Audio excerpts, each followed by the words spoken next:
6. Manitoba SRS runway, auto thrust is blue. 80 knots, thrust set. 5500. 31. Rotate.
What is going on, guys? Welcome back to the channel. Sorry for the minor technical difficulties there. Phantom 320 was late on his showtime, so we had a little bit of technical issues getting set up here. Of course, on one of the most anticipated streams, my internet is also being a little bit funky. We're having some drop frame issues, but I think we're going to be okay because he is going to be the pilot flying this afternoon. There may be some slight choppiness. I'm going to try to troubleshoot what's going on here with my internet while we're flying, but it shouldn't affect the Smart Co-Pilot because our internet connection is good. It's literally just the frames being dropped for the stream. So we're going to try to push through this. I do appreciate everybody being here in the chat today. I am Dimitri. Good to see you here. Cartage Wool, all the mods, Max Rank, Rusty C, Commander Gnar Hoffman, Jeremy Harvey. What's going on, guys? I know I missed a lot of messages there during the countdown because I had to reload my airplane real quick, having all kinds of issues. So, but we're going to get through it. Guys, welcome Phantom 320 to the chat. Go ahead and say something, man. I want to make sure your audio levels are good. So if you guys can hear Phantom, say something. Hello, I'm here. Yeah, good. I can see the audio good. So it should be good. If you guys have a hard time hearing them, just let us know, and I'll try to adjust the audio levels manually in chat. But yes, we are definitely going to be flying a 321 from Dallas-Fort Worth to LA today in a multi-crewed cockpit. So let's go ahead and jump into the pit here. I know you can't see him, but he's sitting over here next to me. And we're going to go ahead and work through this whole stream as kind of a real crew would. And we're also on the vSpirit Virtual Airline that a couple of mods and members from my channel had set up on their own. So I thought it would be cool to do a little flight with them. And yeah, so let's go ahead and get this show started. They say they got good audio on you 5x5. So Awesome. That's always fun. All right, so crew gets to the aircraft, and let's just see. I'll let you go ahead and connect the power. I'm going to see if it works here. Let's go ahead and you just go ahead and start doing your thing. Pretend you just walked onto the airplane. And I see the batteries coming online. There we go. Let me turn up the X-Plane audio here as well.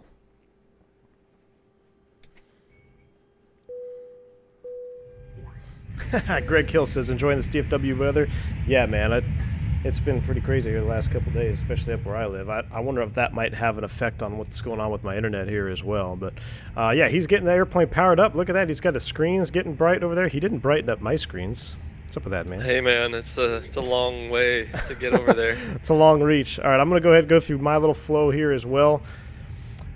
There is a power-up flow to the airplane when the crew gets there. Typically, the first pilot on the airplane will go ahead and start doing the power-up flow, getting power restored to the aircraft, make sure everything is coming online as it should. When I get down here to my seat, I'm going to come up here, begin my flow, start over here on the overhead panel. I'll go ahead and get my crew supply on, make sure everything is all white lights out here. Ground control push button is on. I'll go ahead and start the ADIRS alignment process as well. We'll get 1, 2, or 1, 3, and 2. Those are coming on. I can see him maneuvering the lights. He put the nav and logo light into position 2, so depending on who's flying the leg, you'll have probably 1 or 2.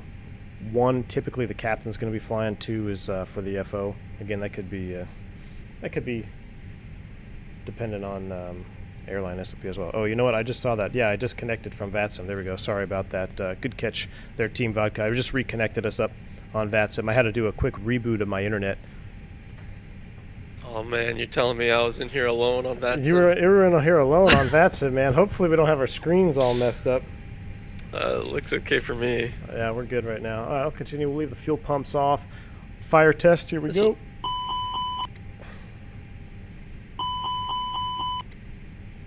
And we'll do an AP test. All right. I'll pull up the flight plan here. Already highlighted it. Got it all ready to go.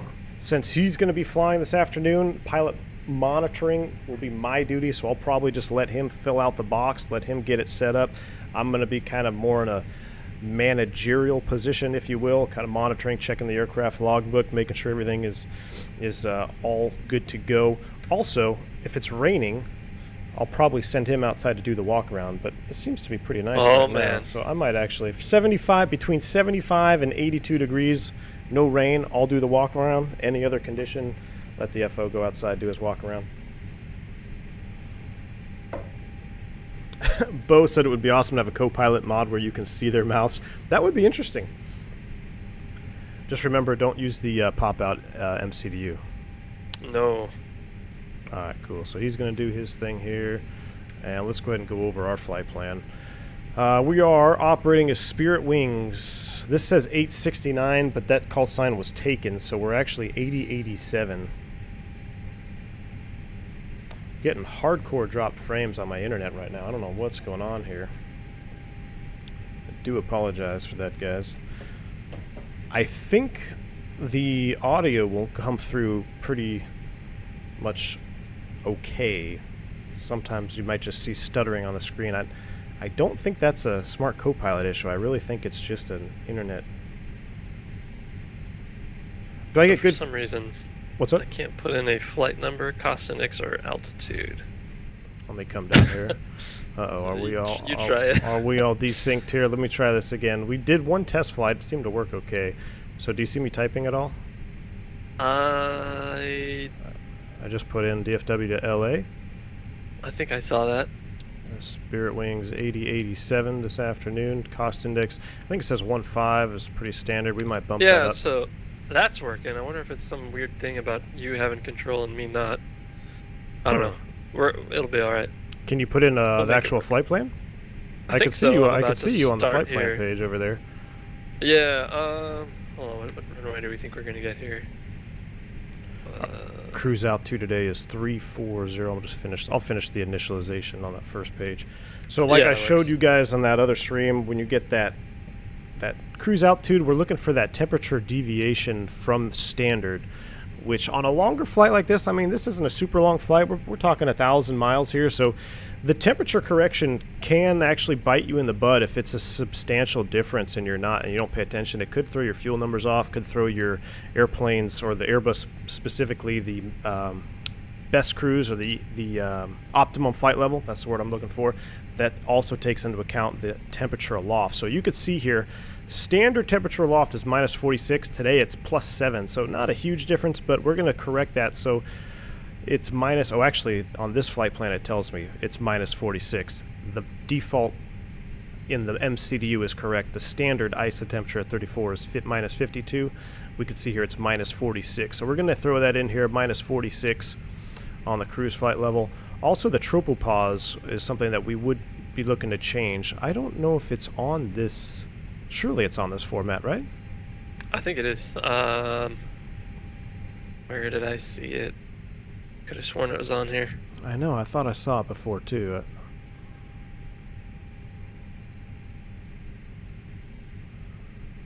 I don't know, I don't see it right now. I don't see it, not a big deal, but you would want to put the actual tropo in there as well. So we got our initialization page done. I'm going to come down here, continue with the rest of my flow. 2000, we're standby, that's good. Everything looks good up there. And FD is on. I'm going to put my airport page on, or excuse me, my constraint page on, bring the range down to 10 miles. And now we're just chilling. James says, remember you were once an FO, have some remorse for Phantom. Yeah, we got to have remorse for Phantom. Nah, he's doing a good job. He's doing a good job. Yes, I am 8087 Golden State. That is our call sign. Yeah, I'm parked next to a Delta Heavy. There is a Delta Heavy out there. I did see him. Let's see if I hop out here to the wing view while Phantom does all the work. Come back to the wing here. Dougal McTavish, what's going on? Good to see you here, man. Hope everything is well. Hope recovery is well. Hope you're doing all right, my friend. Jessica Ferguson says, I actually made a live stream for once. Well, welcome aboard, Jessica. I have no idea why my frames are absolutely tanking, guys. Or my drop frames, anyway. We're showing up 27% drop frames. Man, what could that be? I'm looking at my task manager and everything. I don't see anything taking an abnormal amount of network. I mean, Smart Copilot doesn't even really register as a network hog. My network is at 0%. I think it's literally just today being today. What do I use for camera view? I use default. Mr. Dillon says above top of climb. It was written TROP. You're talking about in the actual flight plan itself? Let me scroll through here. Top of climb.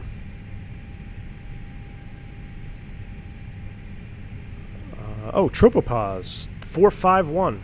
Yes, it is. So it's 451 for the tropopause. So good call there, Dylan. We'll go ahead and throw that in. I'm just going to throw 45100, and it should. Let's just try 45. Entry out of range. Really? That shouldn't do that. That shouldn't do that. It should be. Oh, it took 41. We'll bump it up to 41 anyway. That's in there. I got the route. Let me know if you see it. Uh-oh. Hopefully you do. I do not see the route. I saw you typing over there. Boy. I see That's a lateral not good. revision page up. Oh no, I have a whole route in. You have a whole route in? That's not good. Did Yeah. you didn't load it from No, I didn't. the data load it. I page, typed did it you? Manually. Interesting. I think it was doing that yesterday too. I wonder if We are connected, all right. I mean, do you surely I maybe don't we have should to have do it. updated our Smart Copilot config file. Yeah, we probably should have, huh? Do you see me typing it? So let me just throw in a departure here. Like once, let's see, where are they going? Probably going northbound today. Yeah. If I do. Oh, they're on 17. South. It says All right, 17. or 17, 18. I put What'd you 18 put? left is what I thought they would give us. 1-8 left. Do you see this being changed on yours? I see it being changed, but nothing's actually happening on my Harper screen 3, yet. Halsey. Let me insert it. How about now? My flight plan still looks okay. Does it say map not available for you? Let me look. Yes, but we We're are still still on a aligning line. 1 minute. Well, let me go ahead and finish this then, and then maybe Yeah. we just have to put it in ourselves. I don't know why that would be, but all right. So we are having more technical difficulties here. Blame it on Phantom. He didn't want to update his Smart Copilot file. Hey, that was mutual. Connor says it happens when they enter it in the pop-out. I think so too, but you weren't doing it in the pop-out, right? No, I was doing Yeah. it 3D. And we did a test on Wednesday, and it seemed to work. So I'm going to put TXO in there. The only thing I can think of is maybe because I reloaded. But I mean, we weren't connected, so why would that have anything to do with it? Let me just Yeah, I throw don't this know. in here. We'll see when it aligns. We'll see what it looks like. J72 to J78. And that's all the way out to Drake intersection. They got us going up on the northbound today. That's all right. North. Insert that. Maybe he should have control. Oh, there's our PDC. You know, what we could try is, you know, I could try connecting to you. Uh-oh. Oh yeah. GABBL. Insert. And then the Hollywood one. You put 25 right in there? Or 25 left, I mean? Yeah, I did. 25 left. Hollywood 1. And was there a transition? Novia? It was, I think it was... Oh, Gable. I can't Got remember. it. Circus or Seaview. Oh, you're talking about that. Yeah. Insert. All right, so I got a flight plan in there now. Do you see how's it looking? It looks the same as mine right now, so that's good. Interesting. Yeah, I don't know. Last time Wojtek we didn't says- have that problem. D1, are you initially set up as master? Yes, I am set up as master, and it says I have control. Drew Manis says, this is awesome. I'm in high school and flight school now. My goal is the airlines. Thank you for the awesome content, Blue Skies. Drew Manis, thank you so much for your support. $5 super chat, man. I really appreciate it. Thank you, sir.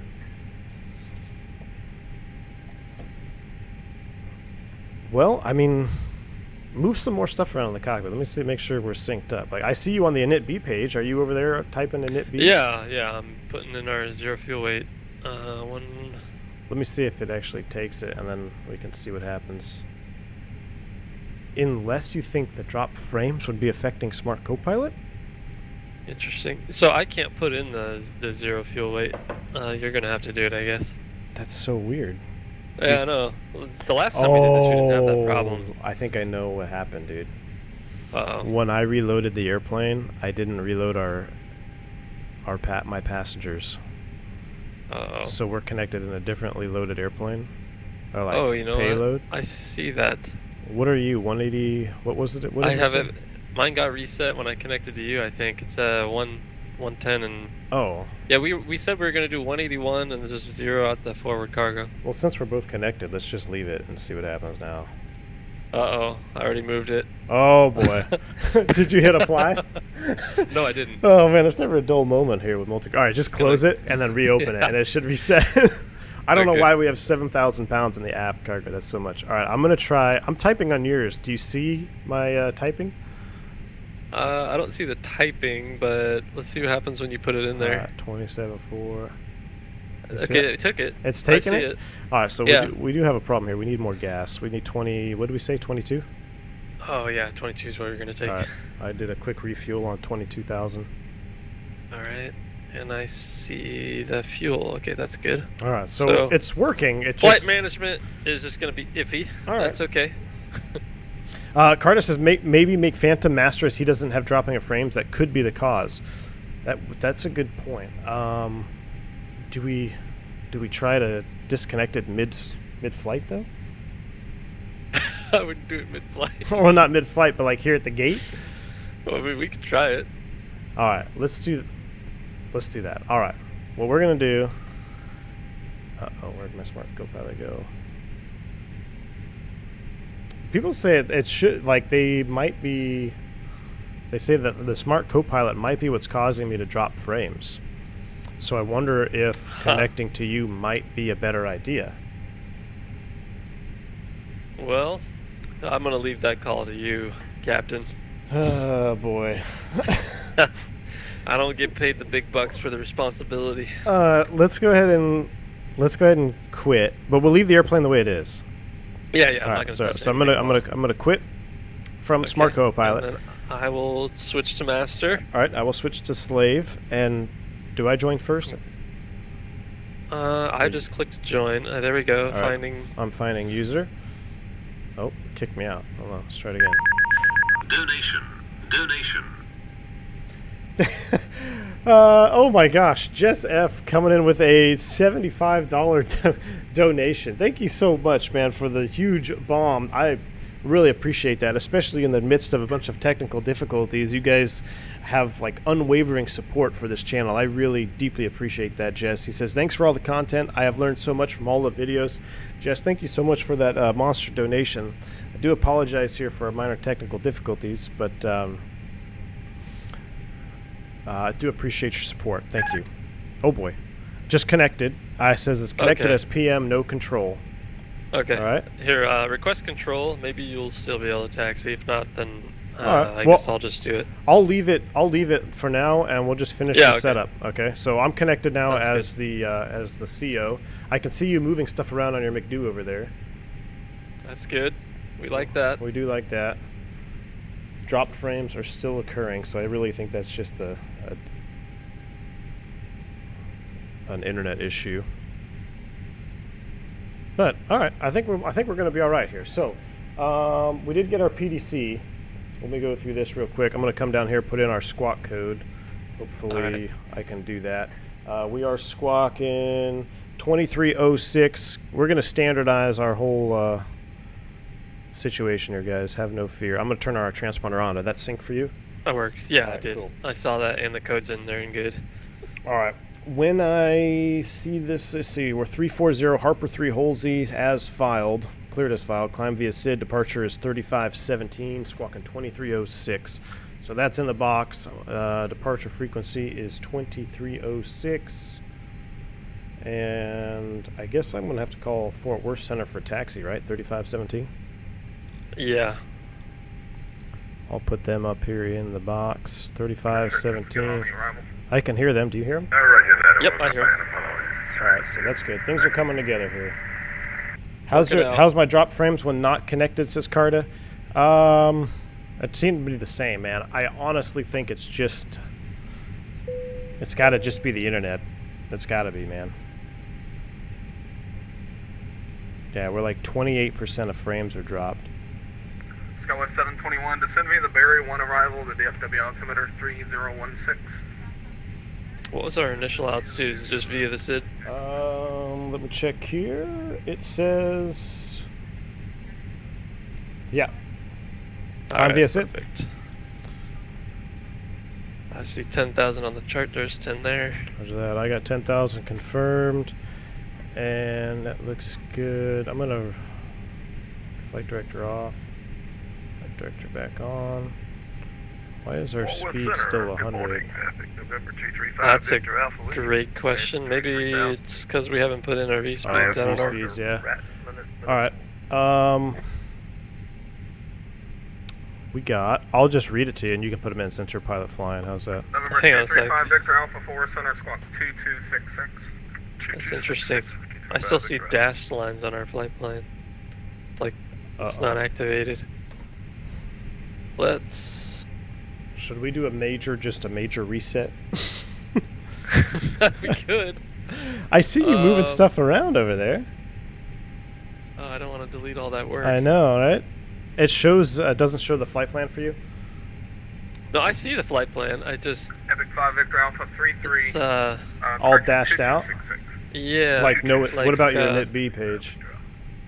NITB. NITB still looks good.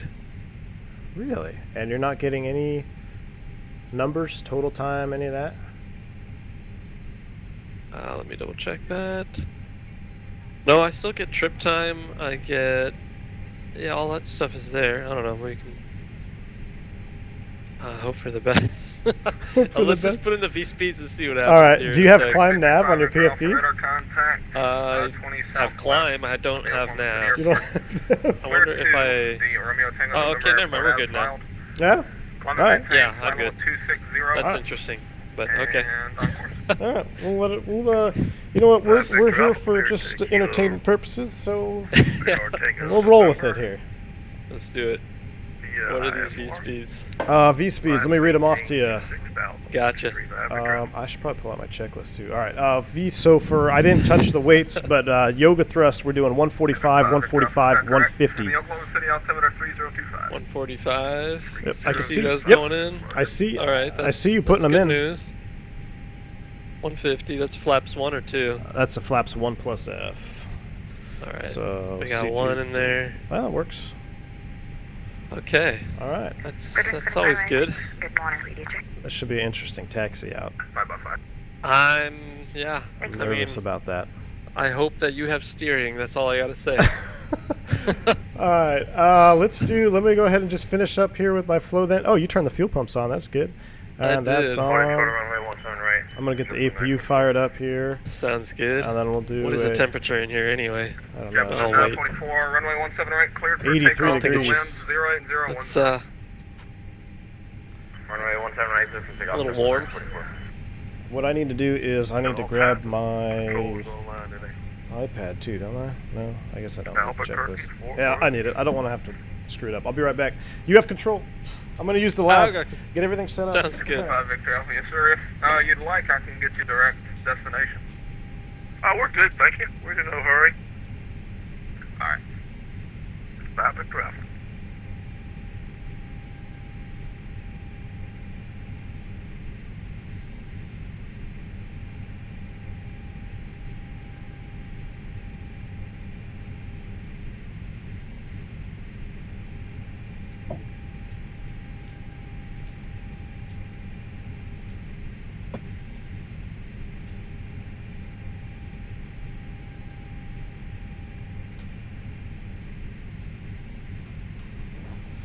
All right, I think we're ready to go here. Let's do a before start to the line checklist, please. All right, before we start, check us to the line maintenance log and tail number. Onboard and check. Onboard and check. Cockpit prep. Complete. Complete. Gear pins covers. Removed. Signs. On and auto. 8 ears. We are navin. Fuel. We got 22 on board, and what do we need for, let me look here. 22 on board, and min takeoff we need 21.6. All right, altimeters. I got 3005 set. Actually, I think that's wrong. Uh-oh. 3016. All right. That's why we do the checklist. 3016 set. 3016 set. EFB. Checked. Checked. JetBlue And that's 944 radar before contact, say altitude. start to the line. All right. 2.3 JetBlue 944. Hold it there. Ground is on. Team vodka. Yep. Oh, DFW East ground 2165. So on the they came ground, on? yeah. So what happens here is on the in a multi-crew environment like this, depending, and I don't know if it's the same in Europe or other countries, but generally speaking, in the USA, the captain is going to be the pilot flying on the ground, and then even if it's the first officer's leg to fly, like he'll fly the whole flight, but on the ground, the captain is going to be considered pilot flying. The first officer will handle all ground communications, and then I'll just taxi the aircraft, essentially. So we're going to try to simulate that here today. We'll see what happens, because I did connect as the slave to Smart Co-Pilot, so hopefully I'll have control of the airplane. If not, I'm sure Phantom 320 can get us to the runway, no problem. But I think we're going to be good to go here. All aircraft on the ground at DFW. DFW ground I is now disconnect the- oh, you got it. 1.65, 121. That's up. If I could see your arm, then I know, would we you need, were I gonna know. do it. Sorry about that. I just jumped up there. All Oh, right. good. So that is good. And I guess, do I disconnect it from the ISCS, or should you do it? Ground power, or should we just leave it? I guess I'll do it. I think yesterday when we were testing it, or the other day when we tested it, it worked. So I'm disconnected. Yep, I saw it disconnect. All right, that sounds good. Let's do Perfect. below the line. All right, below the line, windows, doors, and slides. They are closed and armed. Closed and arm, beacon. It's on. Push levers. Idle. Parker brake. On for now. Transponder is, well, we got it on, but we're good. Before start check complete. All right, 4-star check is complete. Call for push. Let's get out of here, man. All right. Well, actually, do we need to call for push? Mhm. Technically not, but VATSIM. Oh yeah. Yeah. Let's see here. I'll do a courtesy call. Do a courtesy call for VATSIM. There we go. Forward ground, Spirit Wings 8087 is ready to push on the gate 31. Echo 31. American 41 to center maintain 7000. Are you on ground? 2165. Should be. Uh-oh. Well, did you put the wrong damn? Oh, American 41 to center Wow. maintain 7000. captain over here messing Wow. My first officer doesn't even know the ground freak. me up. What? And Spirit Wings calling for push and start. DFW grounds on 121.65. Wow, great. Oh, I know See, what happened. Now you I got, was still in wow. You know, it's all good. It's all Wow. Time 1564 to center maintain 3000. And the gray good. You know, I thought you set my radios up, but apparently we didn't have No, it. we did. We're gonna might have to redo this one here, but Hold What? on, why did that not work? 2165. do you remember how to work the radio? No, I put it in, and then when I swapped it, it was the wrong frequency. Really? 2165. Okay, it worked that time. All right, there it did. Cam, yes, we have the transponder at the gate for VATSIM purposes. Might want to double check. Oh, yeah, I'm sorry. My bad. Okay. Forward ground, Spirit Wings 8087 is ready to push Echo 31. Spirit Wings 8087, DFW ground, push and start at pilot's discretion. Call me for taxi. Yeah, push pilot's discretion. We'll call you for taxi. Spirit Wings 8087. All right. All right. Should you call the better pushback since you're master Oh, technically? that's right. Since So I'm master. yeah, you do the better pushback. Tell me you still have it installed. Oh yeah, I've got it installed. Right. Oh man, somebody next door to us just pushed. Here's what I'll do. I'm gonna make some interesting maneuvers here in our pushback, so don't be alarmed. Oh great, here we go. So We'll be fine. in real We got room. life, in real life, I'll have my radios set up. I'll kill probably COM 1 here, and then I'll be talking to the mechanics here on this freak right here. So try to establish that two-way communication, cockpit to ground. Say ground to cockpit. Go ahead. All right, we are just calling for push, and since we don't call here on VATSIM, brakes release, clear to push. And it's up to Phantom to see how he pushes the back gear, so we'll see what happens. Hey man, it's not me on the tug. That might be Dimitri down there, that's right. There you go. All right. Did it better pushback come? Yeah, it's I hear it down there. I don't know if you I don't hear it, but I'll just pretend that we do. all right. Good morning, LA Tower, on for you once you arrive. Ian, thank you, man. Hopefully we get there in one piece. This stream is going to be very, very interesting. It's already been very interesting. And I don't always have technical difficulties, but when I do, I like to do it with 325 people watching. So if you haven't already, hit the like button, because we're going to power through the technical difficulties on this stream. We're multi-crewing. We got 2 real Airbus pilots up here. And anything that goes wrong, we're just going to blame it on the FO. So that's what they teach in Captain Charm School. We're good to go. Right. I don't have a flight plan on file with you. All right, I think he's almost done hooking up. 695 and we'll pick up for taxi. Oh, I think 25 left is closed till mid-May. Travis had a good point there in chat. He said Travis is closed. That's okay. We'll, we might can have to switch just if fly we the need to. bird visual approach. You might be hand flying all the way to LA, man. Okay, he's ready to push. All right, go ahead and you touch. Should I try the brake? I'll try it. Yeah, you could do it. All right, brakes released, clear to push. All right, I hear here the we jet go. bridge on. Okay, oh, here we go. Oh boy. It's all good. Oh, We're looking boy. good. Oh boy, never mind. I don't know what's happening anymore. I didn't tell it to do Oh my that. goodness. What is happening here? I think we just... Alright, well, I see another Spirit. I see a gray Spirit pushing back there. That's good. 695. Oh my gosh. I- What did you do with a pushback request, man? Hey. Oh my gosh. I didn't tell Where? you to do that. I don't know why we're going Wait, this way. why are we going tail north? We gotta... I think he's figuring it out. 695 is clear to Los Angeles via the Harper 3 departure. Hold your transition, then as followed. Time maintain. You know, Expecting 340. I think on the last one that we did, Depart frequency it had a little bit of a weird push. Did it? 222. I think so. Maybe it doesn't do great with shared Shared cockpit. cockpit pushback. Correct, you can expect to run Alright, well, let's hedge our bets here. Go ahead, start engine 1, please. Alright, start negative, one. we just pushed back off Echo 34. We just gotta get our engine started. Roger, just call me. So, first officer starting the engines on the ground here. And we'll just do a... should we try to single engine taxi, or should we just do... I think we should just start both, yeah? That works with me. Because we might not be able to steer. Yeah. Spirit Wings 9001, you said... Dimitri's definitely been drinking a little bit down there in the tug. I missed a super chat there. Drew Manis, come on, another $2 super chat. Thank you, dude. Sorry, I missed that, man. There's all kinds of chaos going on right now. I apologize. Thank you for the support. He says, "Is this X-Pilot? Also, what sim brief our profile?"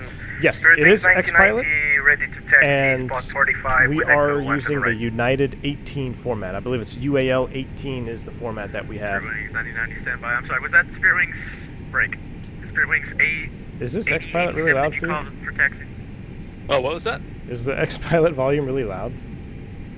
For me it's really low. I might have had mine turned down quite a bit though. So I'm gonna turn down mine I'm even more. starting 2. Roger that. Start 2. We do have to use default weather, so that's why we're not running any weather mods right now for make sure our airspeeds are synced up. I think the pushback boy. had too much. Yeah, I agree, man. 9012 contact over center 3517. We'll see you. Steve Vance is way cool. Glad I didn't miss this. Steve, thank you, man. Welcome aboard. I do apologize for the drop frame issues, guys. I mean, it's showing that it's dropping a ton of frames, but I don't see too many people complaining, so maybe at least it's still coming through as somewhat of a decent product for you guys to watch. But I'm just waiting on that Elon Musk Starlink, man. Just waiting on Starlink. Early morning for Corona, says Dimitri. And there we go. He's in his after start flow. Flaps are coming out. Look at that. See, this is when I stream by myself, guys. I mean, I try to make it entertaining and as realistic as possible. And Phantom will be able to tell you, like, when you are in a multi-crew environment, the workload is really different compared to just being in the airplane by yourself. Like, there's a lot more that you're doing that you really aren't doing. So we got to tweak our procedures for single pilot flying. But having this multi-crew is it's a game changer, man. So I'm just sitting here looking at the engine spool up and hanging out here. Just wait for him to finish up the engine start, which he has. Yep, we are good. Engines. Clear wings 2526. All right, engine 2 start. After start checklist, please, sir. After start checklist, engine anti-ice. Off. Y electric pump is off. Rudder trim 0. After start checklist complete. Roger that. Let's get out of here. All right, we will. As soon as our buddy here in front of us gets out of the way.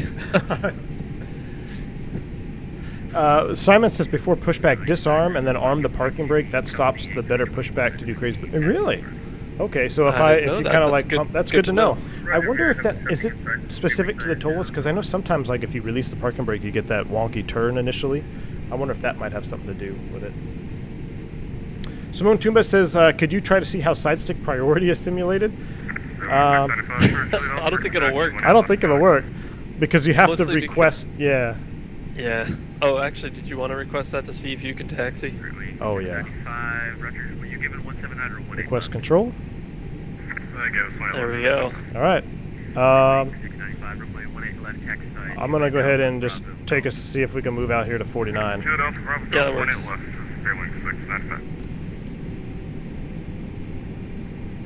Let me know if you have steering or not. I do. I have tiller action. Oh, awesome. I have tiller Perfect. action. We're good to go. We are good. All right, so we got a wide body here that's not traditionally where you see a Delta wide body, but we're gonna try to taxi right here, not hit anything. We'll be all right.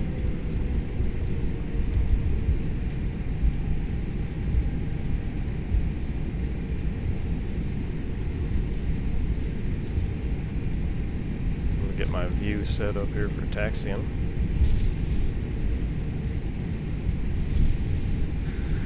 Alright, you said you're going to spot 49? 49. Forward ground, square wings 8087, coming up on spot 49 with that go reverted taxi. Square wings 8087, runway 17 right, taxi right, kilo. Alright, 17 right, kilo, square wings 8087. Kilo, huh? Oh boy. Yes, I need to change the runway and I hope it works. Oh boy. What did we put in there? Oh, we put 1.8 left. That's how it would probably work in the real world. But, yeah, we definitely get 1.8 left in real life. Okay, so See, so I'll be heads up. I'll let him do the flight planning here. Hopefully it does change. I see 1.8 left in the. I see you changing it down there. It looks like it's working. So. Okay, do you see on your side? Do you see the 17 right? Yep, I see 17 right. That's good. Was that for us? No. Oh no. Anderson What was C that says the last stream big is very speed? welcome, especially today with my birthday. Anderson, well, happy birthday, man. Happy birthday, Anderson. Glad to have you on.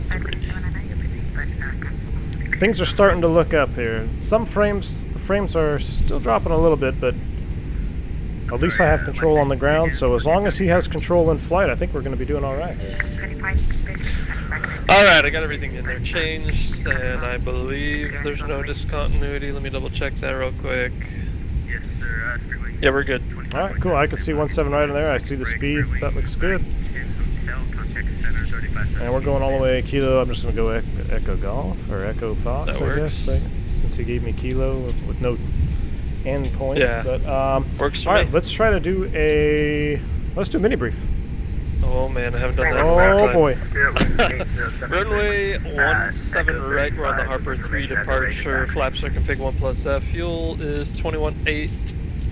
V1, 145, V2, 153. First altitude's 10,000. Transition 18, and our first fix is B Park.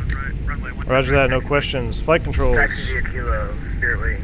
Full up. Taxi via Kilo to Full 17 down. right, Spirit Wings Neutral. 76. Full left. Full right. Neutral. Full left.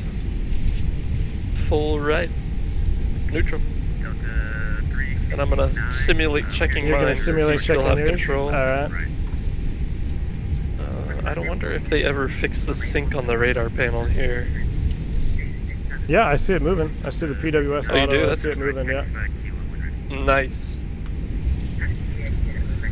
Flight attendants prepare for departure.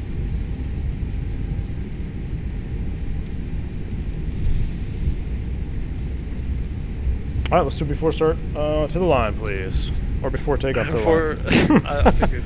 Before takeoff checks to the line, gross weight comparisons complete. Pitch trim is, what was it? I think it's just 0.1. It was like basically Oh, it's actually 0. Oh, it is 0? okay. Nice, even better. Pitch trim is 0% CG set, V1 VR, V2 flex. Let's see, it's going to be off your side. I got 145, 145, 153, toga set. 145, 145, 153, toga set. Flaps. Config, 1 plus F. Config 1 plus F, flight instruments. Check, Check. Flight controls. check. Check. ECAM memo. Takeoff all green.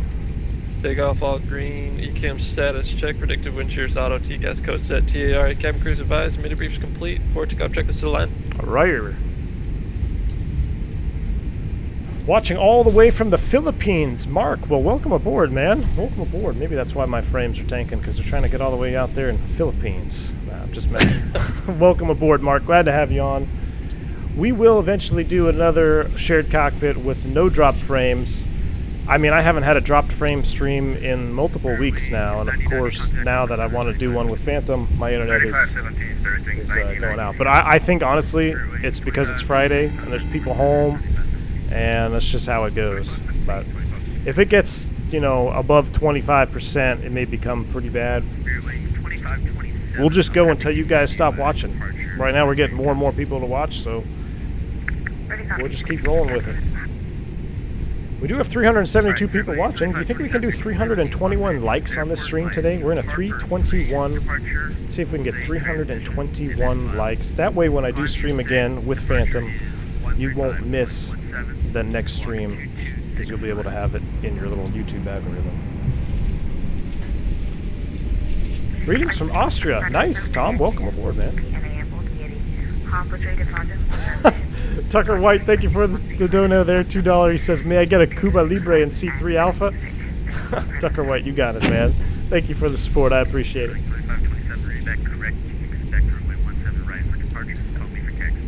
Does this guy want us going Echo Fox or? He didn't give us one. I can ask him if you want. Yeah, let's just see which one he wants us to go to. Which taxi you want us to take to the runway up here? Ground American 31 with you. Well, Rip.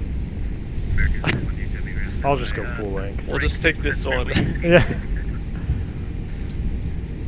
That was 87 that was calling you, asking you which one of these you wanted us to take. But we'll just take this one here and get in behind company. Oh, Roger. Airwings 88, 78, continue with Kilo. Copy. So that's actually, so if you guys don't know, Phantom is a real-world air traffic controller. So I got a question for you, Phantom. In a situation like this, now in Dallas we always get, you know, a Kilo Echo Golf or a Kilo Echo Foxtrot instruction. Is it, like, if we just get that taxi via Kilo, do we assume full length, or is that kind of, how does that work for, what do you guys expect on the air traffic control side? Yeah, so you're supposed to transmit that you're, you know, an intersection if they want you at an intersection. I would just assume full length unless they say otherwise. Okay, so that's what we're talking about here. Because the taxi instruction would be like, I don't know what they would do in Dallas, but like, you know, like in LA, you know, yeah, 25 right at Foxtrot. Right. You know, they'll tell you. Right. Yeah, normally you always get that Echo Fox or whatever, but we'll go full length here. And do you think you're going to be able to line it up on the runway? I should be able to. All right. It's not like last time where I didn't have any control over the rudder. That's right. All right, I see the runway out there. Let's go ahead below the line. All right, below the line. Takeoff runway. 17 right confirmed. 17 right's confirmed. Fuel. What do we need here? We got 20. Hold on a sec. Sorry, I need to pull up my release. This is a lot easier when I have paper in front of me. I know, right? 21.5 required. We got 21.7 on board. Okay, engine mode selectors, normal bleeds and packs are set before takeoff checklist complete. Roger that. All right, Oh, brakes I could switch us to... are set. And you take control. You can take control if you want it. All right, Yep. releasing flight control. You have control. I've got the radios. I've got controls.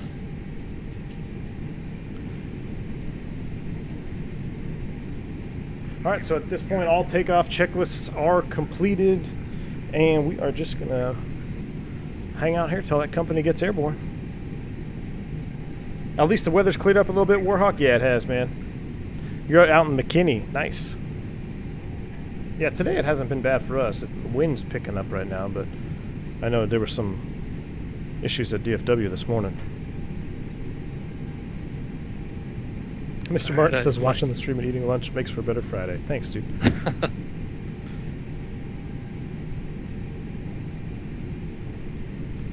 He's rolling. This is going to be interesting here, though. I sure hope we are synced up with our flight plans. Yeah, 240 at 5. Let's see, 3442. Do we have to call? Nope, that's Houston Center, right? I switched it over to... Yep. Oh, crap. Yeah, 35. Or should it be Fort Worth Center? 35, so 175. I'll get it. All right. What? It did it again. Fort Worth Center. What? Hold on a sec. 175. Maybe it's because I'm doing it too fast. There we go. We should be good enough. Yep, 3517. Cool. I'll give him a call. 2526, 2.5 for 110,000. 2526. Radar contact, climb maintain flight level 370. Climb maintain flight level 370, spread wings 2526. Spread wings 2526. 370 is in valid for the direction of flight. Can you accept 37, or correct, 38? Yes, sir, we can do 38. Climb maintain flight level 380, spread wings 2526. 30, 2526. Fort Worth Spirit Wings 887, hold short, 17 right, ready to go. Wings 8087, 4 center, runway 17 right, line up and wait. 17 right, line up and wait, Spirit Wings 8087. All right, he's got control. Helps if you release the brake. Oh, you did release the brake. Boy. Cool. Oh, boy. Oh, boy. We're going to be fine. That's not normal, but we're going to be fine.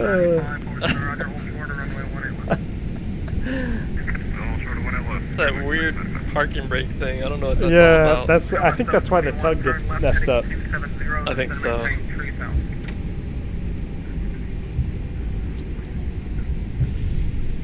Tops at flight level 280, says Team Vodka. I got the pilot report. Thank you, man.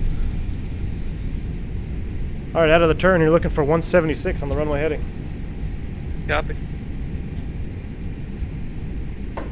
This is nice. I can just sit here, sip my coffee. He's sending somebody off 18 left. Oh, Italia. 18 left. Nice. Runway heading checks.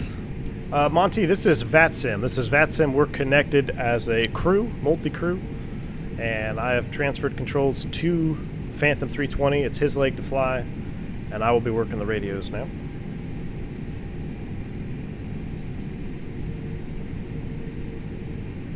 Wing 695, runway 18 left, line up and wait. 18 left, line up and wait. How come he gets 18 left? I know. What's up with that? A lot of discrimination here against the old spiritual wings.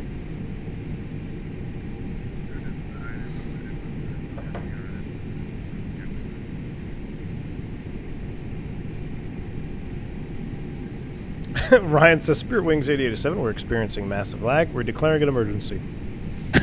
That might be what happens here. It'll be very interesting to see what happens during the rotation and the airborne part of flight.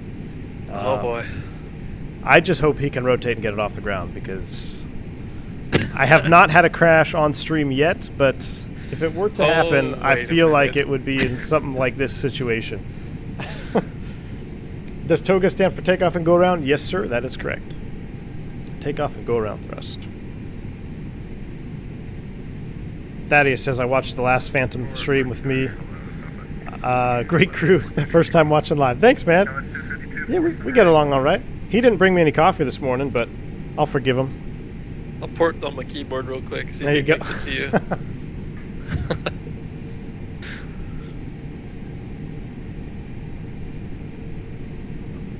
In the real world, we'd be probably thinking about asking what's going on here, Yeah, right? yeah. Well, That's still an SOP, right? The Yeah. 90-second thing? Yeah, 90 seconds. 22 Golf Squawk. So I'm looking at the map. I just pulled up the map, though, and I could see why. Look at there's a lot of traffic, dude. Oh, yeah. I think they're doing some en route spacing here. Oh, boy. I'm trying not to move my views around too much, just because I'm trying to simulate more so of the realistic cockpit environment instead of just hanging out on the wing, trying to stay in the cockpit here. Plus, it makes it. Winds 80, There we 87, runway 17 right, clear for takeoff, RNAV B Park.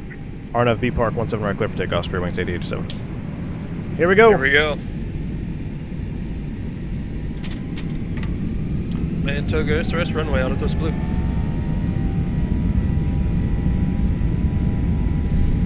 All right, so as pilot monitoring here, I'm definitely looking down here at the engine instruments, making sure everything is in the green. 80 knots, thrust set. Check.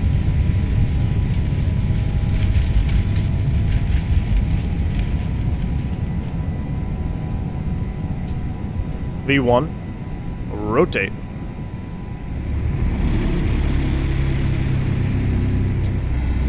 Positive rate, You're up. you're up.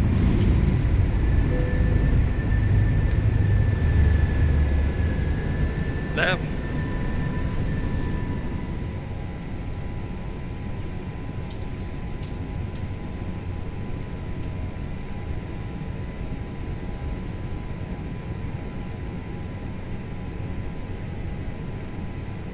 This is interesting. So I think you might be slightly ahead of me in. Yeah.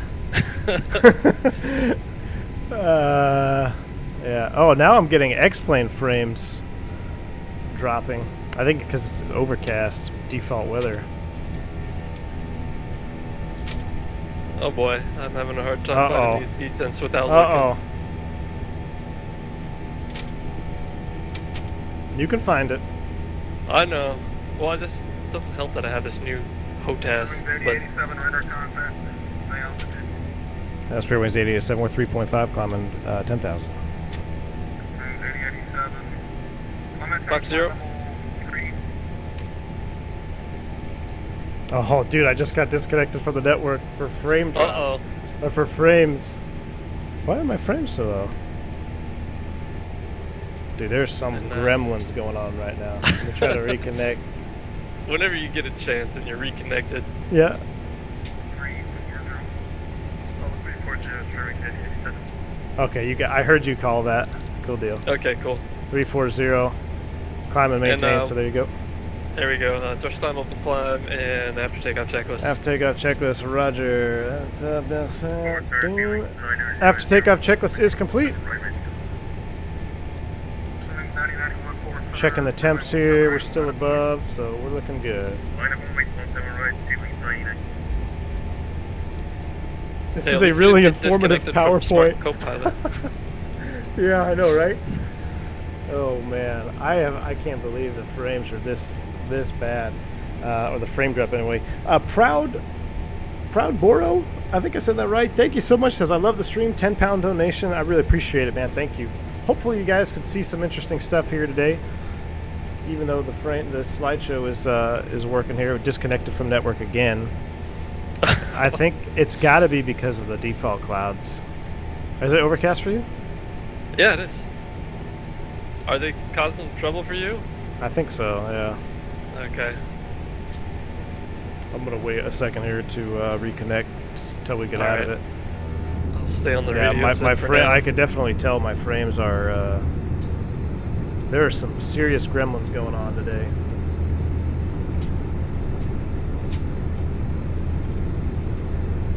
Is the flying at least smooth on your Yeah, end? the flying has been totally fine, man. Okay, cool. Yeah. But it's just like even my frame, like just my X-plane frames are pretty Yeah. low. How are yours? We have pretty much the same system. Mine is, Except you have I'm a better getting about GPU. 65 right now. Yeah, there's definitely something going on here. I'm looking at, Yeah, it's kind of interesting. my GPU is being taxed pretty hard right now. Well, it doesn't help that you're streaming either, I guess, so. Yeah. Alright, autopilot 2's flying. Roger that. So autopilot 2 is on. We're at 10,000 feet. Oh, I never did turn the lights on for you. Oh, whoops. My bad. It happens. And it seems to be pretty smooth, so we'll go ahead and do a forward call on the flight attendants. You want the engine anti-ice? Yeah, let's get it. Ice is on. Awesome. BlueMax is at 1070, is working really hard. Yeah, it is, man. Swap outside view for cockpit frames. Let me see. We got to get above this cloud layer here. Donation. Dougal McTavish. Dougal coming in with a $20 bomb dono. Thank you so much, man. He says, you never fail to make it fun, whatever the gremlins. Dougal, I appreciate it. Thank you so much for that donation. We're trying. We are trying to make it fun, my friend. I'm running OpenGL, Crow. But, you know, you guys have seen me stream before. I don't really... I don't want to say ever, but I mean, it's very rare that I actually have X-plane frame issues. I don't run my system on maxed out. I'm aware of the limitations on my GPU, but there's something going on today and I haven't quite figured it out. Between the dropped frames from OBS, what's something else, I think it's just, there's something going on. Alright, we're out of the tops of the clouds on my screen anyway now. Yeah, we're just coming out on mine too. We can kill the ice if you want. Alright, ice is coming off, and I'm gonna try to reconnect here. Alright.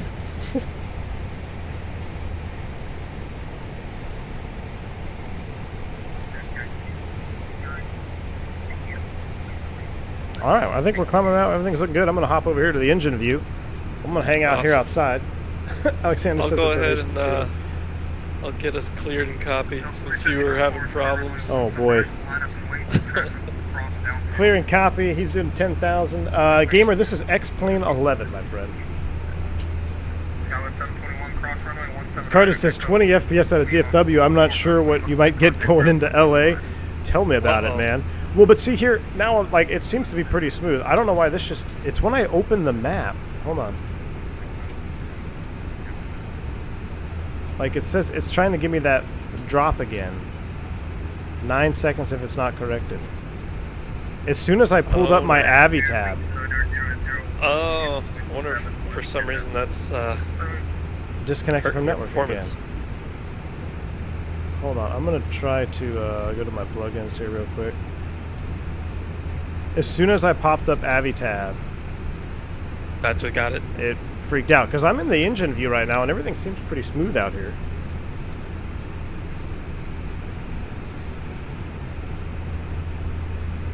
Unless I'm just dropping so many frames with my internet connection that that's what's doing it, you know? I don't know if maybe my internet's not strong enough for it.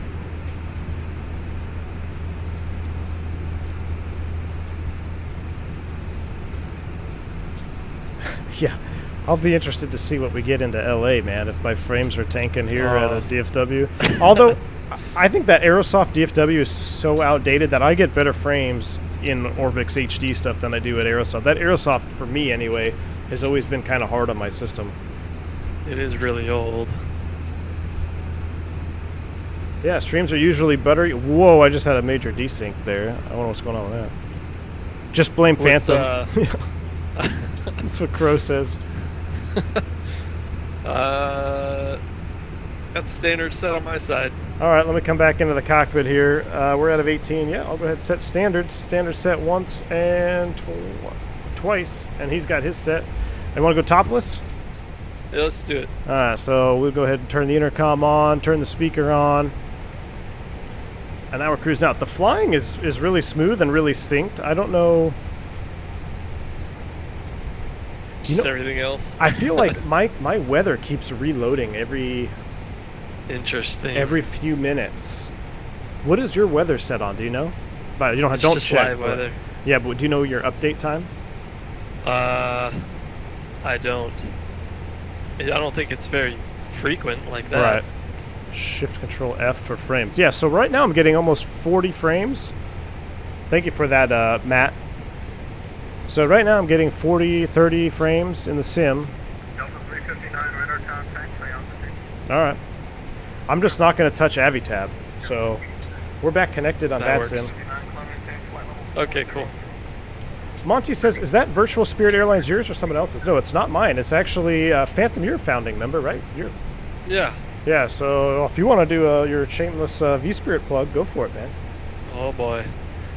Yeah, me, Mike, and Tom, Captain Tom from the server, and I guess Mike is Pete Monitor in your server, but Yeah. we all got together and put a virtual airline together, and we use VAMSys, which is pretty cool. It's like a ACARS glass dispatch software. It does a lot, which I think they're still technically developing it, so they're adding stuff and changing things frequently, and also screwing things up. They had a little bit of a problem a few months ago, but Oh, I that's saw mostly that resolved reset. now. Yeah. Lost some data. But I like VAMSys. It's actually really cool. I do too. And for those that aren't really sure about what is VAMSys, I had no idea either. And I literally I joined. You guys have heard me before say, I've never really been a part of the virtual airline, mostly because I fly in the airlines in real life, right? So when I got at the sim, I just wanted to do my own thing. Oh, that's for us.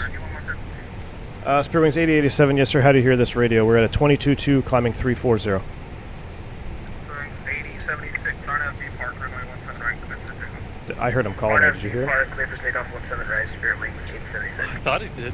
8087, I hear you 5x5. Okay, cool. Yeah, he hears us 5x5 now. Maybe he was calling 8086. Yeah, I know, the call signs are all confused. I know. But, yeah, so because I fly airline stuff in real life, a lot of VAs that you join are pretty strict, and I can totally understand if you're not an airline pilot and you want that experience, then you're going to eat that up. But being members of my Discord and this channel that have been around, and Phantom and mods, that they went and started their own VA. I was like, well, you know what, I'm going to give it a shot just because I want to support them. They've supported me here through all these streams and the building of this channel. So I did a few flights with VAMSys, and it's actually really cool on how it works. I mean, you have that, the coolest thing I thought was it actually tracks your quote-unquote company SOPs, right? So if you start one engine first, or let's say you start the number 2 engine first, you don't get extra points because you're supposed to start 1, then 2, or however it's set up in VAMSys, right? Is that how it's actually configurable, so you can change it to at least closely match an SOP. So right, so that's what I thought was really cool. And then you have to have the proper warm-up time when you start your engines. You can't just start your engines and go full yoga. You'll get docked points. So it's a pretty cool system, and you don't have to, if you don't have a lot of time for it, you're not expected to fly all the time and have certain time requirements and everything. At least as far as I know, as of right now, right? I mean, it's pretty much just there's no have fun flying. Which is actually what kept me away from most VAs in the past. Is like I don't really want to commit to having to do this. Right, exactly. That's how I felt. It's like I don't have the time to commit. Spirit Wings 8087, we're 25-1, climbing 340. I think that was for another guy. Was it really? Jeez. He needs to caution everybody about a similar sounding call sign. Yeah.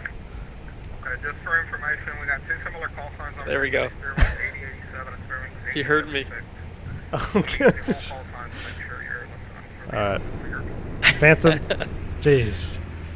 Oh man, blaming me. Blaming Phantom already here. Alt F4 equals will change the weather reload time, says Grim. I'll have to check. I don't know if it's actually reloading. It's just my clouds keep appearing and disappearing. But wait a minute, he just told you to Alt F4? No. Oh, yeah, he did. Yeah, I'm not going to Alt. Well, I just was reading. Somebody else actually gave me the frame command. And Griffin trying to be a smarty right there. Yeah, I fell for that once, like many, many years ago when I was just getting into computers. Alt F4 equals frames. Yeah, funny stuff, guys.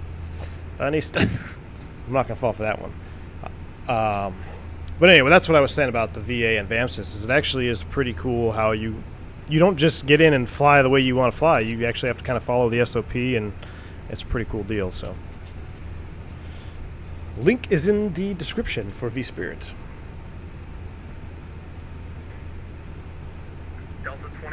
413, Memphis is closed. Max says I'm a captain for the British Airways VA, and they are really strict on what you need to do. Here comes There you go. Yeah, that's pretty cool. That's a cool aspect that you can modify and configure the way you want people to fly at your VA. That's a pretty neat setup.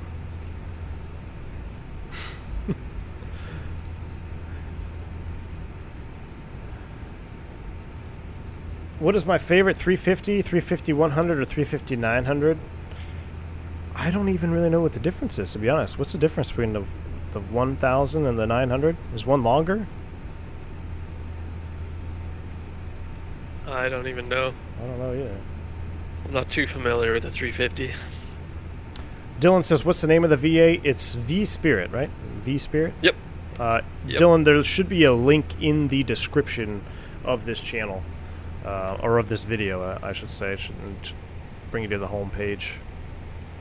All right, we're at a 28.5, climbing a 340. I'm going to go ahead and let him up. You got one? I've got one. All right, so at that point, I would turn off my radio. He's got the radio, and I make a little PA, and we'll go ahead and turn the seatbelt sign off. And where do we still have our lights on? Did you do that, or did I do that? No, I think when you said that we didn't have our lights on, you turned them on and Nice. never turned them back off. Cool. All right, well, a little extra visibility there. I mean, you can definitely feel those landing lights out, though, when you're above 250 knots. Oh, yeah, and they make noise. Well, Yeah. less so in the 321, but... Right. Yeah, Well, 319, for us you put the flaps out, or the flaps, you put the landing lights out at 300 plus knots. It's pretty loud. I'm still surprised there is no limitation on landing lights on the extension. Because I have flown Airbuses that had a missing landing light, so... Really? I mean, it was only once or twice, but, like, still, I'm like, okay, well, when did they extend these? Was this at 340 or what? Right. 340 knots. Yeah, lights coming on. Coming in from, if you're going into Florida, like if you're going into Miami area and you're coming up from South America or something, you can get below 10, but you're not within the limitations of the 250 knots of the U.S. airspace, so you can really be hauling at like 300 plus knots at 10,000 feet or 8,000 feet, whatever it is. Yeah, as long as you're, what is it, 12 miles, I think? Is it 12? Yeah, I know there's a fix out there. You basically just hit the Yeah. fix, but I try to stay away from all that flying. I did too. Yes, this Usually is Madsen. late at night. Yeah, it's typically coming back from a red eye, and that's when you do 340 knots at 5,000 feet just off the U.S. coastline there. Yeah, see, the last one I did, we were behind JetBlue, who decided it would be cool to slow down to 220 or something. And then we got slowed down. I'm like, man, this is a red eye. Like, Yep, there's no time for slowing I down. want to go fast. We need to be rolling Let's coal go. here all the way in. Like, That's right. rolling coal all the way in. Uh-oh. Oh, hey, that's not my dog. I'll be. That's a PTU. That's that PTU sounds like it needs some more There's a hydraulic problem. fluid or something. Yeah, something's wrong with it. We'll call maintenance when we get to LA. Of course, the 1000 is longer and has 3 gear, so 3 main gear. Oh, interesting.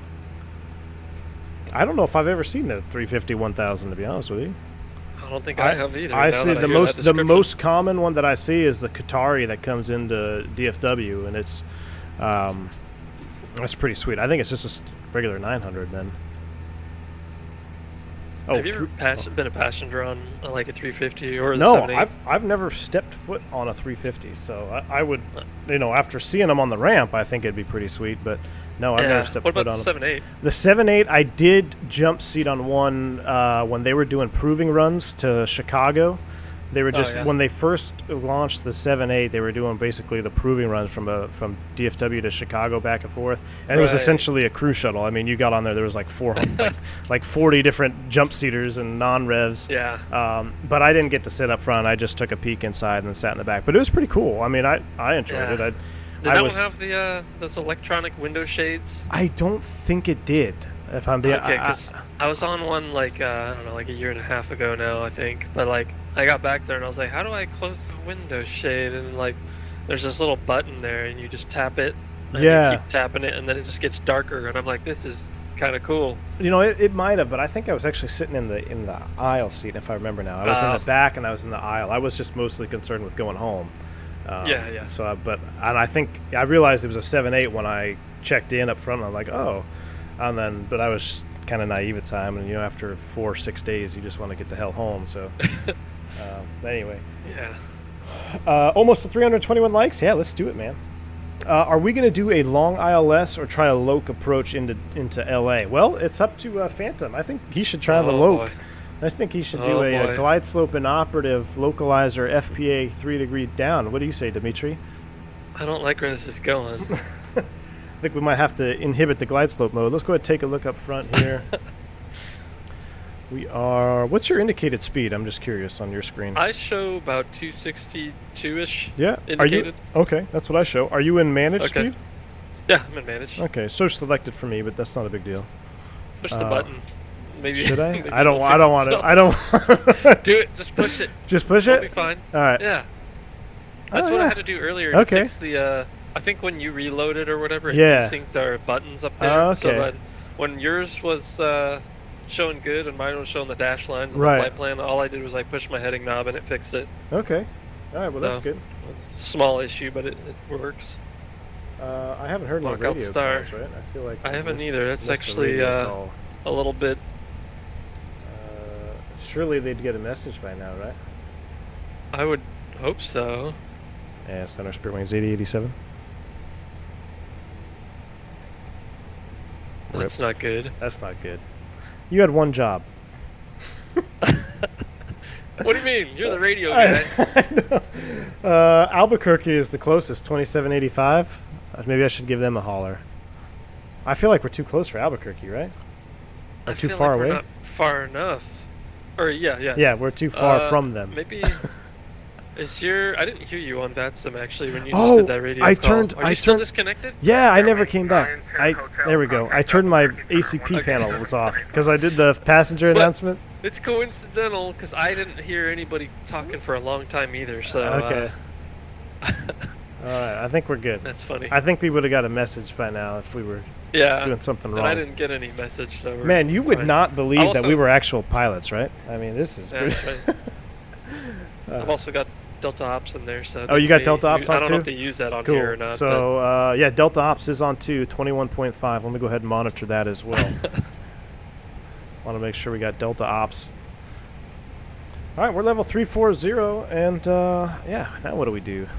Geez, 1944Z. Bruh. Too bad that they don't have this ACARS wind in here yet. Oh, yeah. What's your wind showing on your screen? I showed 210 at 77. That's exactly what I show too. All right, so we're pretty That's synced good. up. That's good. All right. Carter says I was on VHF2. Yeah. I am on VHF2. I was talking on Delta Ops. Uh-oh. Uh-oh. All right, we're so Surprised you good. didn't get told about it. I know, right? You're on guard. Guard. United 1777 for Center, Roger. Man, we're gonna need like a third. We need someone. Well, I don't want to even say that, but we need like I was gonna say an FAA guy, but we need a check airman on the jump seat to keep us in line up here. I'm gonna go back here and look at the wing view. Wings 25, 27. Inviting the FAA in here like that. What is that? Gonna have to sit over here and stand on my oxygen mask. Part-time PC pilot just said he just joined vSpirit. Might do my first flight after the stream. Well, good stuff, man. Nice. Fairwinds 9090, contact Albuquerque Center 127.85. Piedmonter says you should have full ATC going into LAX. Awesome. Oh, nice. That's good stuff. 9090, contact Albuquerque Dimitri says Center shout out to Rip Kobe and Gianna Bryant, who now have the final approach fix named after them in the LA. Yeah, they switched those charts around. Well, I don't have my Avi tab on right now. I just turned the plug-in off. I'm going to see what happens when we get a little bit closer. If I restart Avi tab, if it tanks my frames, then I'll just use my actual iPad. I have my iPad sitting next to me here in real life, so I can pull up the charts there. But United 1777, you got about 40 minutes. Gustavus says monitoring Delta Ops without any reports of chop. Yeah, dude. So somebody, speaking of that, it's pretty funny. So somebody posted on the Discord, on the V1 Discord, a video of Atlanta. I guess they got hit really bad by a line of weather, and it was really windy and everything. And somebody was like, "Oh, Delta's reporting a light chop on the ground. That's a first." But 43 whiskey. Report a 5 mile final runway 22. 5 mile final runway 22 is clear. Ryan says, in real life, you never get disconnected from the network and the frames never drop. Exactly. Hats off to the aliens that ruined the in real life simulation we're all living in. I know, Ryan. I don't know what it is, man. I can tell you. Here's my theory, guys. I've said this before. I said the worst streams that I have with this internet is when it's sunny and extremely windy. And right now, it's a sunny day. The clouds have moved out of where I live, and the wind is absolutely ripping right now. I could see the trees just... I mean, it's... I should check the weather, actually, because I'm curious how strong the wind is. But I almost wonder if that has anything to do with the satellite signal, and who knows. I just need Starlink. Solve all my problems. Yeah, you do. Everyone's getting them. You said your friend's getting his, and Slam sent me a message saying that he's getting his, so they should be rolling out here. Yeah. I'm kind of surprised that you don't have it, to be honest. Yeah. Steve says you can go do the potty breaks in the Phenom. I know. Does the Phenom have a smart copilot config file? We really should try to do multiple airplanes with smart cool. copilot. Ranger Rick, got to go to work. Have a good flight. Ranger Rick, thank you, man. I saw your email. I'm going to get back to you. Thank you for the livery, Ranger Rick. I don't know if I missed you here before I just saw your comment a little bit delayed there, but thanks for the livery, man. I do appreciate it. Yeah, my clouds keep resetting on me, but everything seems pretty smooth up here, so I don't know what's going on. That's interesting. Southwest 252, descend maintain 3,000. Descend maintain 3,000, Southwest 252. Southwest 252, turn left heading 3, turn left heading 270. And left 270, Southwest. You're in Texas? Yes, I'm in Texas. I'm in North Texas, man. I'm just pulling up the weather here at the closest airport to me. 8 knots, yeah, right. 8 knots short of a hurricane, maybe. But, I mean, I'm literally looking at one of my trees out the window. It's just bending over. JetBlue 1032, descend via the Victory 2, arrival to DFW altimeter 3015. Y'all need to report to the chief pilot. What did we mess up? Descend via the Victory 2, arrival. Well, since we're here, I'm going to come down here. We'll do a systems check here. We'll go through the systems pages. It's been a while since I've been on the 321. So we'll go ahead and cycle through here. Fuel used is good. We've got 2480. 40 minutes, 40 minutes. Bleed page looks good. 25, 27, that's approved. On the three, can you see me switch over to the bleed page? Yeah.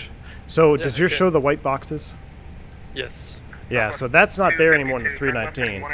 I imagine they'll probably eventually change it over here too, but a little bit older representation of the bleed system. However, the high pressure valves are closed, which is good, as they should be. This is actually a write-up. Let me go back to this bleed page here. I've had this not too long ago, actually. We had to do a write-up because the high pressure bleed valve was showing open at high power settings. So it's actually a small write-up you do. Maintenance will come on the next flight, and they actually wire it shut.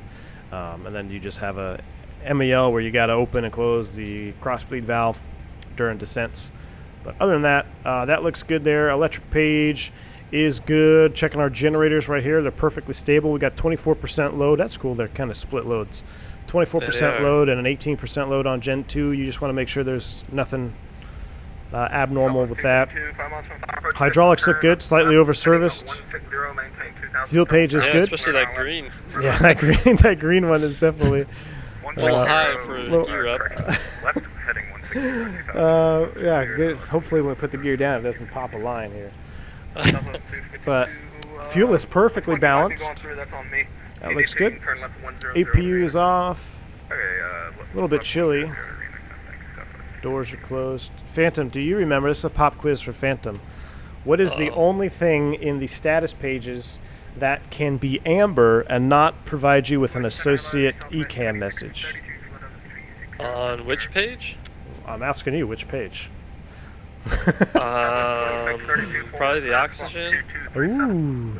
Which one? Well, it's not really amber though. It has like a half amber box around it or whatever. You know what I'm talking about, right? Yep. That's correct. So the only as we cycle through these ECAM pages, if anything were to be wrong, you're going to get an ECAM memo saying either generator offline or whatever it may be. But the cockpit oxygen here, it will get a half amber box around it, and that's the only thing that will not provide you with an ECAM associated with it. So, last Southwest calling. just a fun fact. Uh-oh, I hit one of my... Oh, boy. Uh-oh, are we okay? I saw what you did. Are we good? We're I good, think right? we're good. All right, we're good. Southwest 23, correction, 2632, 2237. There's some serious saw teeth on the cockpit shadows. Yeah, Dougal, I've noticed that too. 52, runway 13 left, clear to land, the wind. But I mean, I can imagine that's probably because of my settings. I've turned it down just for the stream to make sure my streams are always smooth with decent FPS. That's why I was really concerned with not 20 FPS at a DFW. Like, that made no sense to me. So there's something going on. 26, forward center, But we seem to be holding. I mean, geez, we've lost 69,000 frames during the course of this stream. 27%. Are you still on VATSIM? Yes, Alexander. Oh, that's us. 2785. That was us, right? 127.85. Oh, 127.85. Spirit Wings 8087. We'll see you. So. Italia 22 Golf, contact Albuquerque. Roger, center. 235 Victor Alpha. I think this guy goes shortcut. Whoa, that guy's loud. Yes, he is. Center, good afternoon. Spirit Wings 8087 with level 340. Smooth ride. Spirit Wings 8087, Albuquerque Center. Hello, welcome aboard. Once you enter the Albuquerque airspace, you can expect a bumpy ride. If it gets unbearable, let me know. Arizona area is clear, though. That sounds good to me. If Delta's flying through it, shouldn't be a problem.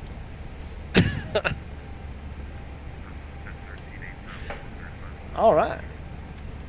Max says, I saw a fix posted by Q8 about the cockpit shadows. Okay. I'll have to take a look at that, Max Rank. I haven't, the last Q8 pilot video I watched was that 146, that Avro, which is pretty interesting. I might be picking that one up. Do you like the Avro? I do. I would like them to have their custom FMC or whatever finish. Hopefully quicker, but Right. I don't know. I mean, I do like that airplane. It's pretty cool. It's different. Captain Rico says the Avitab is giving you the frame drop too. Interesting. Very interesting. Alright, well, we'll keep Avitab off. I'll just use my charts. I'm going to back us up here in the cockpit view. Give you guys, I'm going to sit here on the jump seat. Oh boy.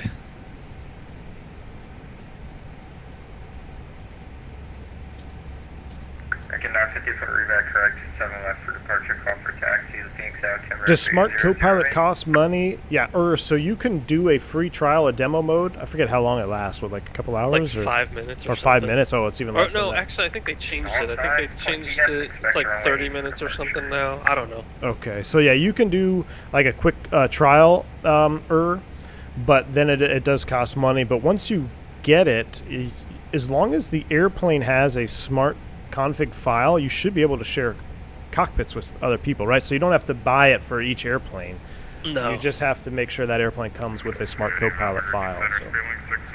And people add them all the time too. Yeah. 695 Albuquerque Center, hello, welcome aboard. Upon your entry into the Albuquerque airspace, expect a bumpy ride. If it gets unbearable, let me know. I think all the config files is just linking data refs or whatever. Right. Yeah, I can see he's got the airport page up on his. That's pretty cool. I should probably turn mine on too. But there's a little too many airports on yeah, there. For I my know. taste, that's why I'll rock the constraint mode for now. I know there's no filtering. So on the real airplane, it will filter when you press the airport page. It will filter out, and they got to have a certain runway length, and they got to be in the database. And that'll vary again too from airline to airline, because certain airlines will have different airports in their database. I think, right? I would imagine. I think so. Yeah. But you can have your own. I know there was a point where if you came down here, we got an emergency memo saying that for our particular airline, they loaded the wrong software on certain tail numbers. So you came here to the data page, aircraft status, and you had to check your FMS code. So in real life here, like this says AirAC cycle, there's actually an FMS code telling you which database is loaded into that MCDU, and typically it'll have an airline code associated with it, and there was an improper airline code associated with a certain number of tail numbers on the fleet, so you had to check that, And it's actually a buddy of mine said he discovered it in flight. Like, oh, I had to file an ASAP for that one.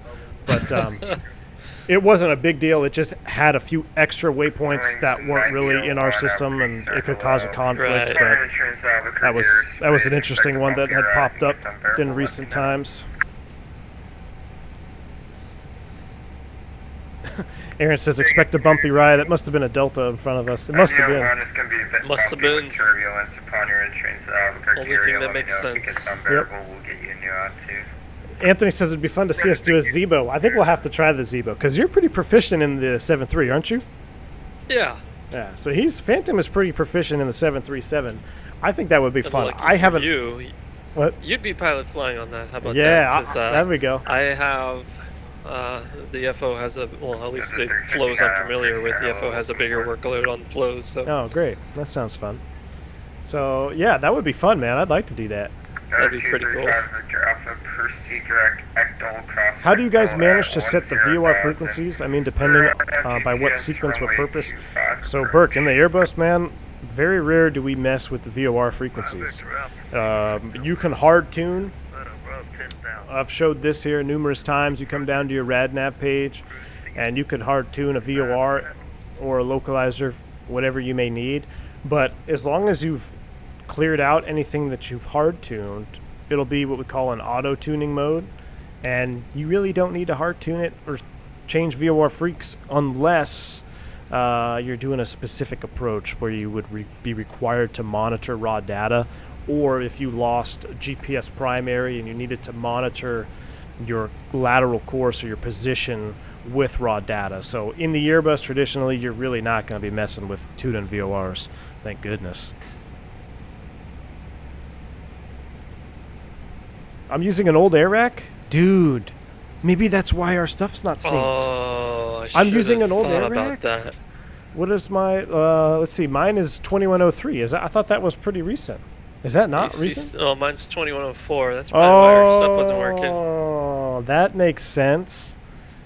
Simone Toomba, you are the lucky winner for today's flight, because that's exactly what it is. We should have. How did we not think to check I never that? would have known either, because I only see 2104. Right. How would we not have? How did we not think of that? Yeah. All right. So we have the. That's interesting. We have the wrong database. So even when I pull up mine, so like on my McDo, Yeah, does I it show see 2104? Whoops. Yep. Whoopsies. Well, good thing he's Blame it flying. on Well, you're maintenance. flying though, so you're good. That's Yeah, true. So we should be. We should be good. He's flying. He's got the current database. Those Dallas maintenance guys can't even update the nav database. I know. Jeez. Does Phantom do a simultaneous stream somewhere? I don't think you're streaming, right? No, I'm not right now. I don't. You should set it up for the Zebo, man. If we do the Zebo I could- next, Yeah, you I'll should do a that. simul stream. I could definitely set that up. That'd be cool. I'd like to really play more with Smart Copilot, but unfortunately, I mean, probably for you. Well, not unfortunately. I mean, unfortunately for you guys, this is probably going to be my last stream here for a while, because on Monday we're going to the hospital, checking in.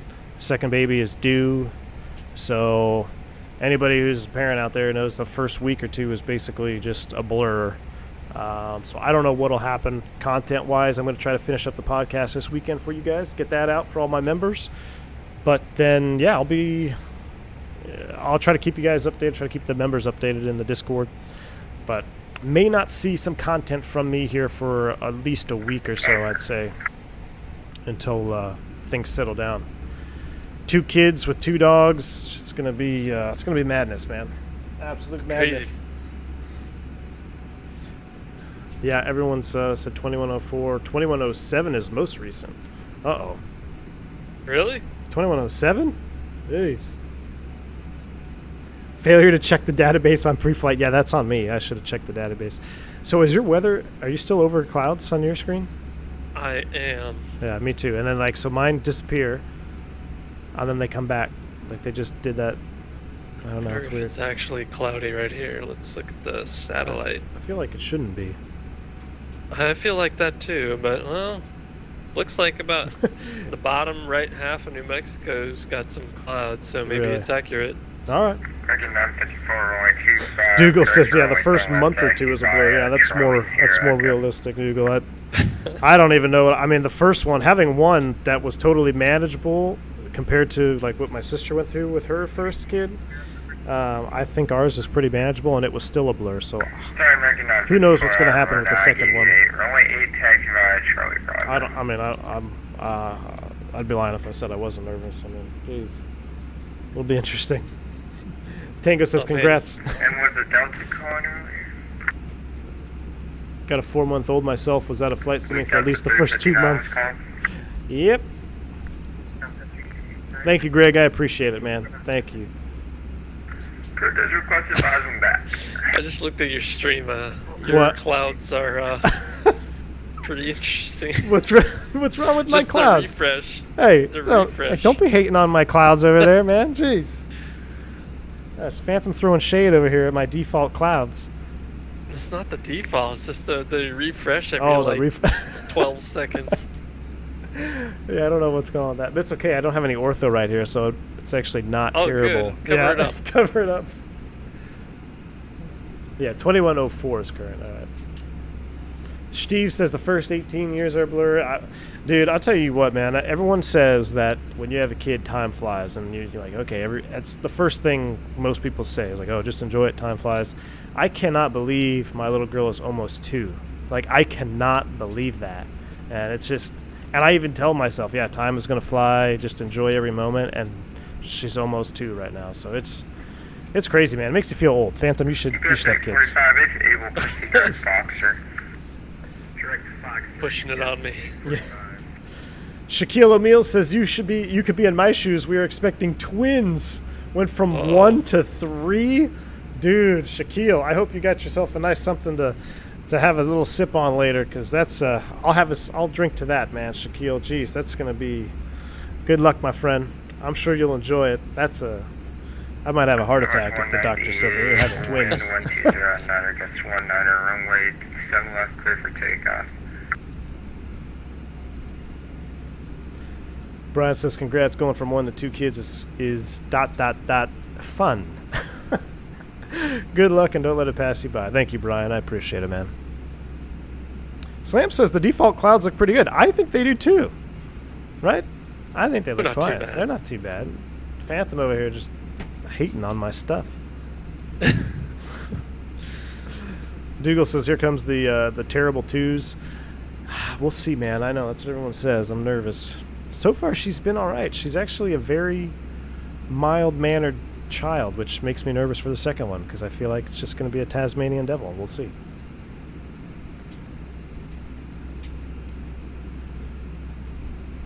Christian says Phantom's getting his deserved revenge. How is the is the stream pretty choppy? When you were looking at it, like, could you tell? Look terrible. I mean, there's a couple of stutters here and there. I mean, it could be worse, I guess. Right. I think there was one that you did a while back that was pretty bad. Oh gosh, yeah, from the going into John Wayne, right? I think so. I don't remember where it was, but it was pretty bad. That was terrible. I couldn't believe you guys wanted me to continue on with that stream.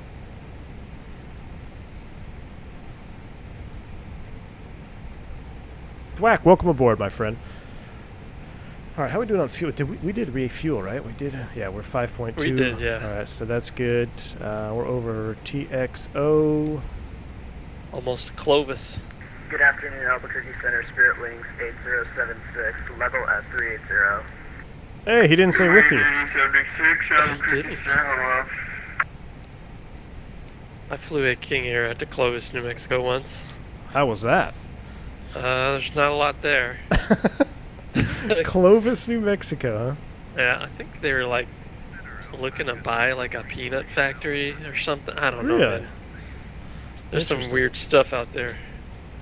Have you flown the airfoil King Air recently since they updated it? No, not since they updated it. I want to. I think you should, man. I'd be curious what your take is on it. I think it flies pretty nice now. They've adjusted some of the torque levels and like the over torquing mechanics, so I think it flies really nice. But I'll give it a try. Yeah, I'd 'Cause love I to know hear it what used you to, think. like, Can you accept the Audios 3 departure torque- out of Albuquerque? Against like the ITT or whatever, like it temped out really quick and it just Right. seemed off. So maybe that's fixed now. I don't know. That's what I think the changelog actually said. It said we fixed Okay, cool. the overtemping feature, or how quick it would overtemp. Times 198 or radar contact. Yeah, I'll give it a Turn try, right 'cause I'm- direct to I've Kings. been kinda Climb curious. maintain flight level 320. Brian says both of my girls were terrible 3s. Whew. Everything looks bad after Microsoft Flight Simulator. I gotta say, that Microsoft Flight Sim does look pretty sweet, man. Phantom, if you guys have CRJ questions, I'll put Phantom on the spot. He is a former CRJ driver, so he can answer all your wonderful CRJ I can questions. answer most. It's been like 6 to 8 years ish Wow. since I flew the CRJ. Like, that's crazy. I That's- don't even feel like it's been like that. Yeah. So did you fly all 3 models? 2, 7, and 9, yeah. Wow, that's crazy, man. And so the 5, what is it? CRJ 550, that's essentially a 700 that's just been tweaked in the cabin, right? Yeah. I still haven't flown it on FS 2020. It's something I gotta do. CRJ's fun. Alpaca 343, At least I had fun with it. Las Vegas Airport via the Audios 3 departure, Gallup, haha. Is this guy super loud for you? Maintain 36010. I didn't hear anything just now. That's 0702. interesting. I see the receive, but I didn't hear anything. Oh. Is he still talking? Yeah, I hear people talking right now. I'm gonna disconnect and reconnect to VATSIM real quick. Alpaca 343 is going to be the Rockstar. Weird, I don't arrival, hear and anything. Other than that, route back correct your own way, 26 Oh, what? departure call for My volume got taxi, turned down. Albuquerque, Oh. 030. That's probably what it is. Interesting.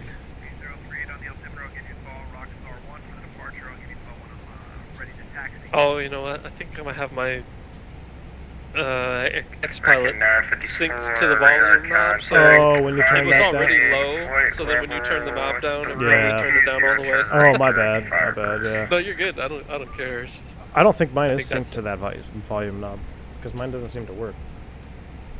Oh, I think it's in the somewhere in the settings. Oh.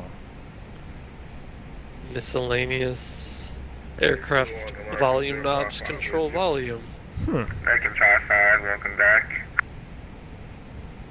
EPS 845, when able. Shaquille, yes, he flew the CRJs in the US. Oh, in the bus, the Airbus? Yeah. Yeah, All and of it. He flew it all, In the man. United And States. he's actually an air traffic controller in the United States, too, so. If I got a problem, I just call him up. 175. Oh, yeah, look at that. 170, 175, CRJ, Brasilia. EPS 845, are you familiar with Brasilia the was fun. Brasilia. We still need a Brasilia Scared. in X-Plane. I think that'd be sweet, man. Yeah, I just have a I was gonna say small doubt but I'll that give you a anybody would vector on model it course. well. Yeah. It's a very complicated turboprop. I can imagine. I like that. But, yeah. That's the Saab. I've been playing with that one. I think it's pretty Yeah, nice. it's But pretty cool. I wish someone like PMDG did a Brasilia. I think that would be really That would cool. be awesome. Did you ever fly their Jetstream J41? No, I didn't Yeah, actually. I actually really enjoyed that one in not P3D, FSX. Man, my clouds are spasming out hard. Federico has a question for you. He says, "Hey Phantom, when diverting on the CRJ, what do you set as the departure in the secondary flight plan, or do you add a new destination in the primary flight plan?" I don't recall ever really using the secondary a whole lot when Really? I flew it. So yeah, we probably would just put it in the primary. I don't think I ever actually had to divert in the CRJ now that I think about it. Yeah, nice. Surprising. That's pretty surprising, I, man. think I flew mostly on the West Coast when I flew Oh, that, though, well, so there you go, yeah, we that's- didn't have a lot of the nasty East Coast weather diverts and stuff Oh like man, yeah, I know. that. Get a nor'easter, it just shuts down. Man. I remember I was flying to, this was in the Airbus, but I was flying to Baltimore once, and like huge, like just thunderstorms popped up everywhere. None of it was forecast, and like we got put in a hold And then I was, as we were talking, we're like, oh, well, maybe we could go here. Southwest was on Right. the same frequency asking about that airport. Yeah. And they're like, oh, yeah, it's thunderstorms over there, gusting to, 40 knot wind, whatever. And then we're like, whoop, guess can't go there. And then, like, everywhere that we were thinking about maybe diverting to, Southwest was already asking. And Yep. it sounded like crap. And we're like, well, this is getting kind of interesting. Like, Yeah. what are we going to do here in the next few minutes? The East Coast weather, man. It's, It is. It's brutal, man. You can get shut down in a hurry up there. Oh, I remember flying to LaGuardia out of Dallas, and we started slowing like over Memphis. Yeah, we were just like over Memphis, and like, yeah, we need you to slow to 7.4. Then it was 7.2, and we were in a heavy 321. We're like, yeah, we can't go much slower than that, because you get up in that 321 and on that gross weight, you get that coffin corner going pretty good. So I think we could only do 7.4, like 7.3, something like that. Then we ended up holding, and it turned into a nightmare of a day. And that was we ended up canceling going back because we timed out as a crew. And then that was the first time I learned my lesson that doesn't matter what type of trip it is, if it's a day trip, if it's just a turn, you always have to bring a spare change of clothes with you, because not only did it cancel for that day, it canceled for the next day.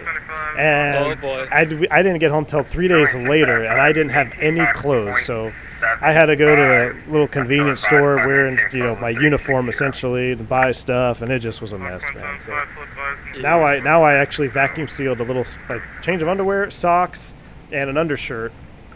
And then I have one other shirt, so I can just put a shirt on with my pants, and I don't look, like a interesting person walking around with, dress pants on and a wife beater or something. So yeah.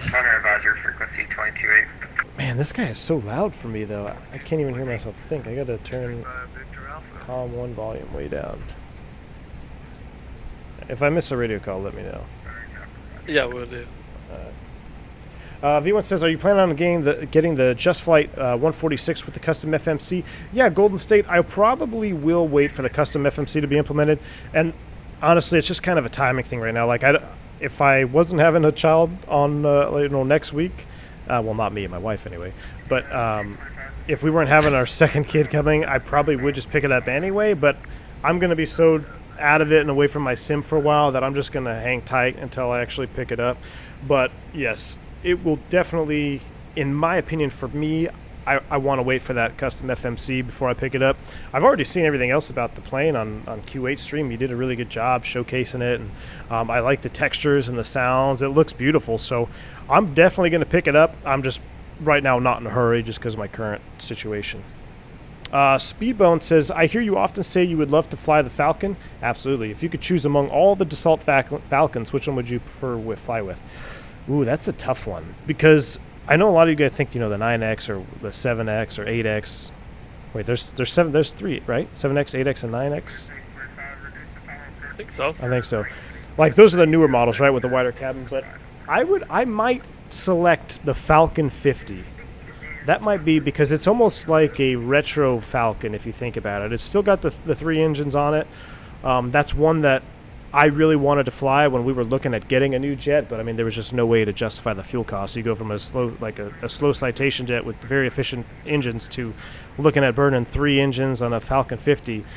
It's pretty pretty substantial change in fuel burn and just cost of operation. So I don't know. I think I might pick either a Falcon 9 or a 50. That would probably it'd be a tough call. I'd have to see what type of avionics suites were in both of them, and whether or not Phantom would pick it with me. But I don't know. But one jet that I really wanted to fly to I don't talk about much or haven't is the Citation Sovereign. Do you have any experience in a Sovereign, Phantom? No, I don't. The only Citation I ever flew was the 3, or technically 3, 6, and 7. But okay. Yeah, the Sovereign was one that I thought would be really sweet to have. It's kind of a swept wing. It's more of a faster Citation than your traditional, slow straight wing Citation jets. But that never came to fruition for me either. But that's one jet that if I could look back on, if I could pick one to fly, I think the Sovereign would be up there. I used to really like the 10, but I had a buddy who flew the 10. He said, dude, the cockpit is absolutely terrible. He says it's really tight up front. It's a small cockpit, fast airplane, and it's a good cabin. It's good for the guys in the back. But as far as the crew members, he wasn't too happy about it. So, plus it doesn't help they're going long range probably. Yeah. The 3 was pretty fast. I mean, I used to cruise around in that at 0.84. Oh yeah, that's moving, dude. Yeah, that's plenty fast. It climbed really fast too. Like, I mean, especially below 10, if you're at like climb power, like right. Your VSI's pegged. So. Okay. Yeah, that's pretty good. That's that's moving, dude. Yeah. That's the best when you can just climb power and peg the VSI and not have to worry about it. You do that in the Bravo or a slower citation, you can stall pretty soon. You're like, oh yeah. What advice do you guys have for someone interested in being a pilot in the next few years? Ooh. Well, what's your take on the industry, Phantom? I mean, you're in the air traffic control realm now. What do you see, like flights picking up, or what do you see? What's your opinion on the industry? I think it's picking up. As far as how things have been affected, I honestly don't know. It's kind of hard to say, especially in the next few years. But I mean, I don't know. It's hard to say. Yeah. It's. I think it's going to pick up, William. I really do. It's already started to pick up. So for you, I mean, if you want to be a pilot in the next few years, man, there's no time like the present. I mean, don't wait to get started until you see everything get back to normal, because by then it may be too late, because then everybody who's starting now is going to be ahead of you. They'll already be ready. Right. So you want to be ready by the time it picks up. You don't want to start when it picks up. So that's kind of aviation as a whole in the industry is really all about timing. I mean, and sometimes it's timing that you can control, and sometimes it's timing that you can't control. I mean, there's guys that, I don't know if you ever heard the term, but the lost generation between 2001 and then the stock market crash. It's just those guys who got into flying in the early 90s and early 2000, and then between the 9/11 and then the stock market crash in 08, they kind of really got set back in their career, and there's really nothing they can do about that. It's all timing, right? And then you got guys that are moving in now that have perfect timing, and then we had the COVID thing, and now it's kind of starting to pick back up. So it's always a cycle. Uh-oh, dude, I'm getting a climb RA. Are you? No. I got a brief climb RA. It's back to normal now. It just said climb. The position. It might be. Like desynced for a sec. There's the guy like right in front of us. If you could see him out there. I can't see him visually. I see him on the TCAS. If I zoom in, I can see him visually. He's pretty close. Is it? I mean, he's above us, but. All right. Yeah, we'll be all right. Super Dill says, "Greetings, gentlemen. Thanks for streaming. A question: in heavy turbulence that is made reduces the speed and height, or you raise more the height." Oh, so how do you get out of bad turbulence? Either climb or slow down. A little bit of both. I'd say. I mean, if you can climb or descend, depending on what air traffic control says. If you enter an area of turbulence, first thing you're going to do is probably query ATC and be like, hey, what are the rides like either above us or below us? And then at the same time, you're probably going to start slowing down. So each airframe, whether you're flying an Airbus, a Boeing, a Citation, it doesn't matter. Every airframe is going to have its maneuvering speed or turbulence penetration speed or best speed through severe turbulence, however you want to word it. In the bus, typically, you're going to be that 7.8 range, 7.6 maybe. And then, of course, that'll depend on your altitude, too. Altitude and weight. And there's a chart that you can pull up and look and see what your exact weight and altitude, what you should be at. But it's generally going to be between 7.7, 7.8 probably before you change altitudes. And then if you're below 10,000, 250 knots, of course. Let's see, V1, I'm doing my PPL now in high school. Awesome, Rex. And I don't know what to do after high school. Should I go in aviation college and keep my license or go to an accelerated school? Ooh. That's a tough one to answer, Rex. I mean, if I were to do it, if I were going through aviation right now or in training right now, personally, I think I would try to go through a school, or not a school, a flight school that has a program already laid out for me. So a lot of flight schools, well, and I say a lot, but I don't know now after COVID. Before COVID, there were several flight schools out there that actually had programs set up to where if you sign on here and do your ratings here and become an instructor, they guarantee you an interview or preferential hiring at a regional. Now, I don't know how much of that is still true with the current pandemic situation, but in my opinion, I think if I were to start now, I would be looking for some type of aviation program that has everything laid out for me so I know exactly what I need to get done and I can get it done as quickly as possible. So that would be my take. I don't know. What would you do, Phantom, if you were starting now? I would probably do the same. Yeah. Definitely. I mean, this is just my opinion, but I did my private Part 61, and then after that I never did anything Part 61 again, just because of the difference in experience I had. So technically, before I really committed to 141, I did my private 61, and then I did my instrument 141, and after I saw how 141 was, I never went back. Right. Yeah. The structure. Yeah. And it could have just been the instructor that I had too for my private, but yeah. I don't know. I like the structure. And I agree with you. Yeah. You know, you can better prepare and you can get through it quicker, I think. I totally agree, man. Getting that structure and being able to have everything laid out in front of you, you know, for me, that's a big thing. I like to be able to see the end goal. I like to be able to see the whole program and the whole path instead of just plinking around at 61. Not to say that you can't do it as Part 61. It's just going to be personal preference, and of course, you know, financially, it's getting started in aviation is not cheap. So it's whatever works best for your situation. But my personal preference is Phantom too. Is, you know, look for that 141 style program. Exclamation point specs, Ben, for the PC specs. I think I'm ready for a lap break. Are you ready for a lap break? Yeah, man. All right, I'm gonna go ahead and call them up here. You got control in ATC. I got control ATC. And I'm going to hop out here. I'm going to step into the lab. And, oh, we don't have a toilet model. That's not good. I'm just going to hang out in the galley for a second then. That'll work. I will be right back. And I don't know good. if you got the chat up, feel free to talk, or you can just sit here in silence if you want to. Yeah. I'll be right back. All right.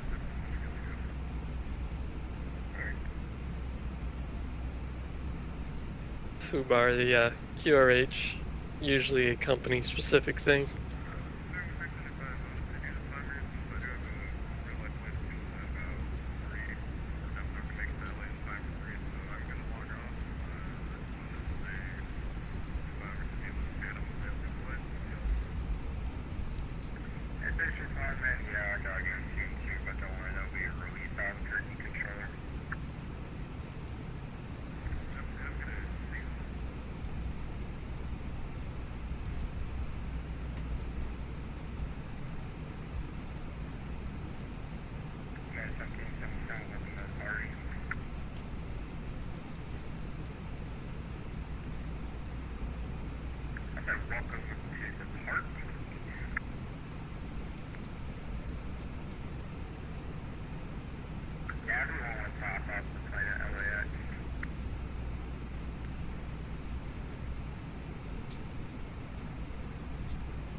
All right, I'm back.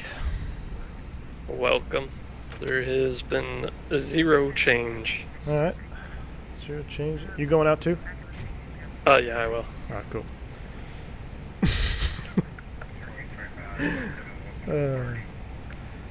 Alright, I will be right back. You got the radios Alright. and the controls. I got control and ATC. I mean, I guess Well, technically I still You still have control. Hopefully we don't get a vector. All right. It'll be alright. All right. Alright, I'll be right back. What do I think about MPL license? Mert, MPL. I'm drawing a blank on that one. What's an MPL license, my friend?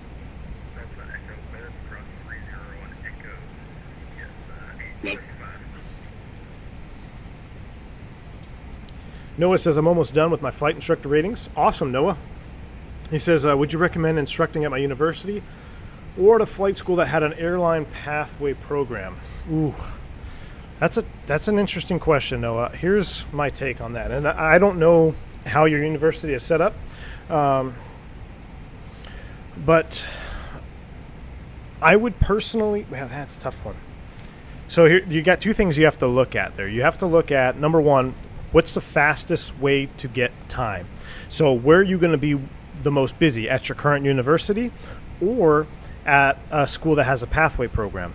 Now you also have to consider that, as far that I'm aware of, most pathway programs, when you're an instructor to get to an airline, from what I heard, you have to either get your rating through that flight school and then you get the pathway part of it. I'm not 100% sure, but if you can go to a flight school where you can just get hired as a flight instructor and then they say, yeah, you can go to this regional after so much time built here, then that is a very viable option.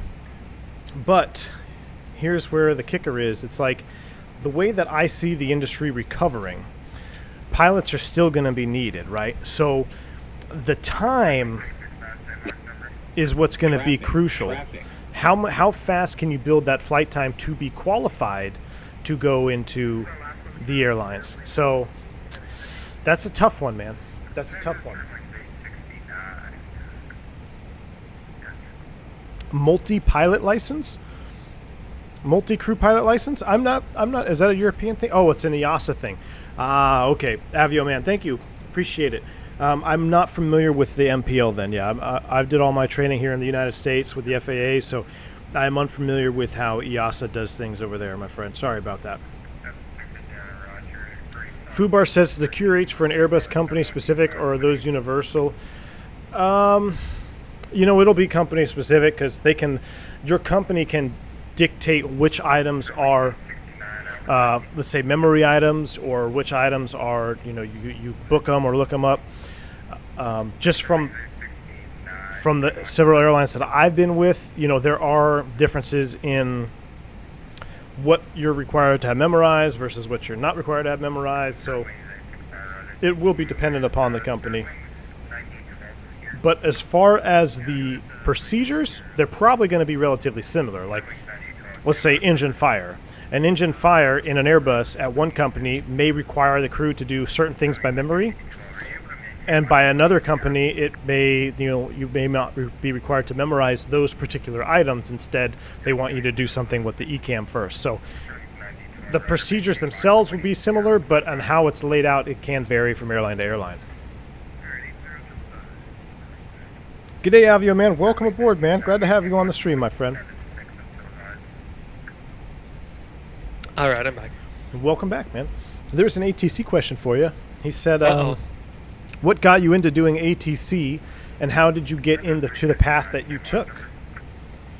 Well, I was leaving flying because, well, I don't know, I just got burned out on the traveling, being in a hotel all the time. Mm-hmm. And I hear that. it can get old, you know how it is. Oh, yeah.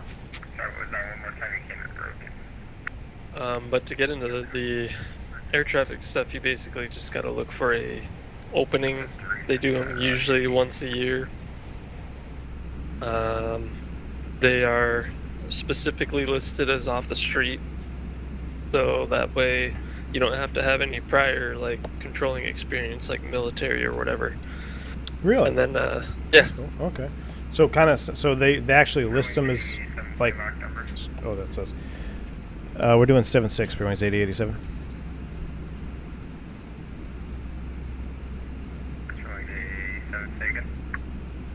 You wanted our Mach number, correct?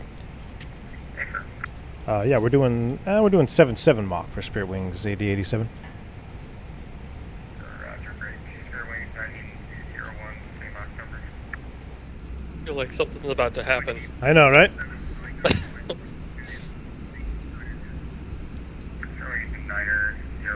Dimitri says back to work for me. Have a great rest of the flight. Make sure the chat gets Phantom the Bird during the Loke approach. Dimitri, thank you so much for stopping by, my friend. You have a good one. Have a good rest of your day at work, sir. I hope you have a wonderful weekend as well. Thank you for stopping by the stream.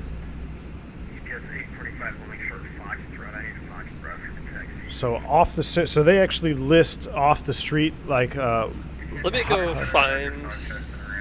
Let me open it up. I can tell you exactly what the thing says. It's not like straight up word for word off the street. Oh no, Else. I'm curious myself because air traffic control is you don't hear a lot of people talk about it. You know, like you don't really hear. I know nothing other than you, dude. I know one other person that's a controller with a personal acquaintance, but that's it. You know, and I've been around aviation for a while, so it's kind of like you don't really hear a lot about it. So I'm very interested myself.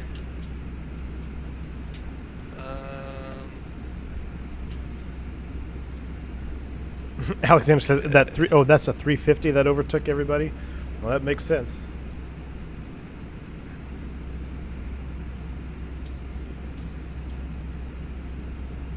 That was 1013. I had you off a little bit ago, but contact. No, yeah, you're absolutely right. Living down south, you definitely can build time faster because of the weather. That's a consideration as well, for sure.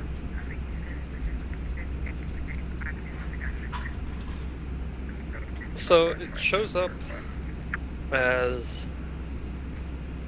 I'm assuming this is just shortened words. So they have these weird, you know, FA dash whatever number, and then it's like all SRCE. So I'm assuming that's all source, and then some number for the posting. But you have to actually go in and look at the actual requirements. Interesting. Because if it's a previous experience one, it'll tell you in there that, you know, there's like 52 weeks of experience required. You know, or it'll just tell you like equivalent experience. You know, like certain work experience or graduate of, you know, CTI school or whatever.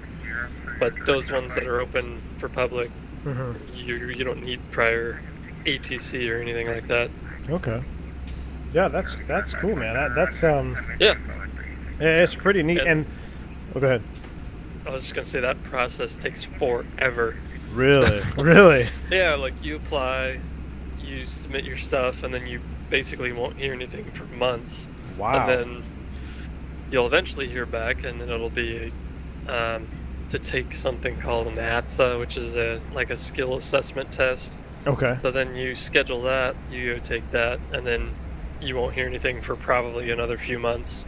Oh, wow. And then you'll get a tentative offer, and then you have to go do all the prerequisites of that. So, you know, background, medical, all that crap. And then again, you'll be sitting around for a few months. Wow. And then they'll finally tell you, like, okay, yeah, here's a date and all that stuff, and here's a final offer, and then you go to that, which is in Oklahoma. Then you have to get through that training. Jeez, that's pretty. That's a lot of stuff. That training's like 3 months alone there. So yeah, it actually depends, because if you do terminal, it's like, I think it's 3 months total. If you do en route, it's 4 months total. So okay. But yeah, it's a long process. Yeah, that seems like. I mean, but I guess I assume it's all it's shift work, right? So is it kind of similar to how, like in the airlines, you bid for a shift, or how do you work out scheduling? Is there anything to seniority, or? There is, yeah. So I think it's mostly for days off though, because the way that it works is like, I don't know how to put it. I guess it's like a rotating schedule kind of. Okay. Which is not the greatest thing ever, but it works. Yeah.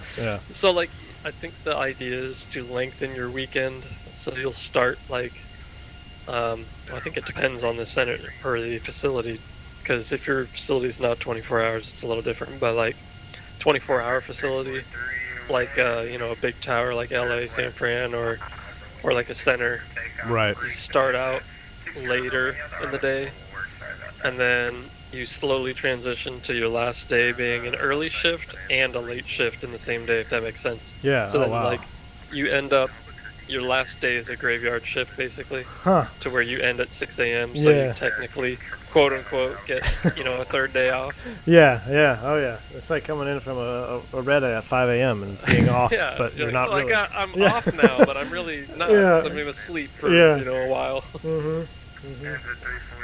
I gotcha. Okay. No, that's cool, man. That is pretty neat.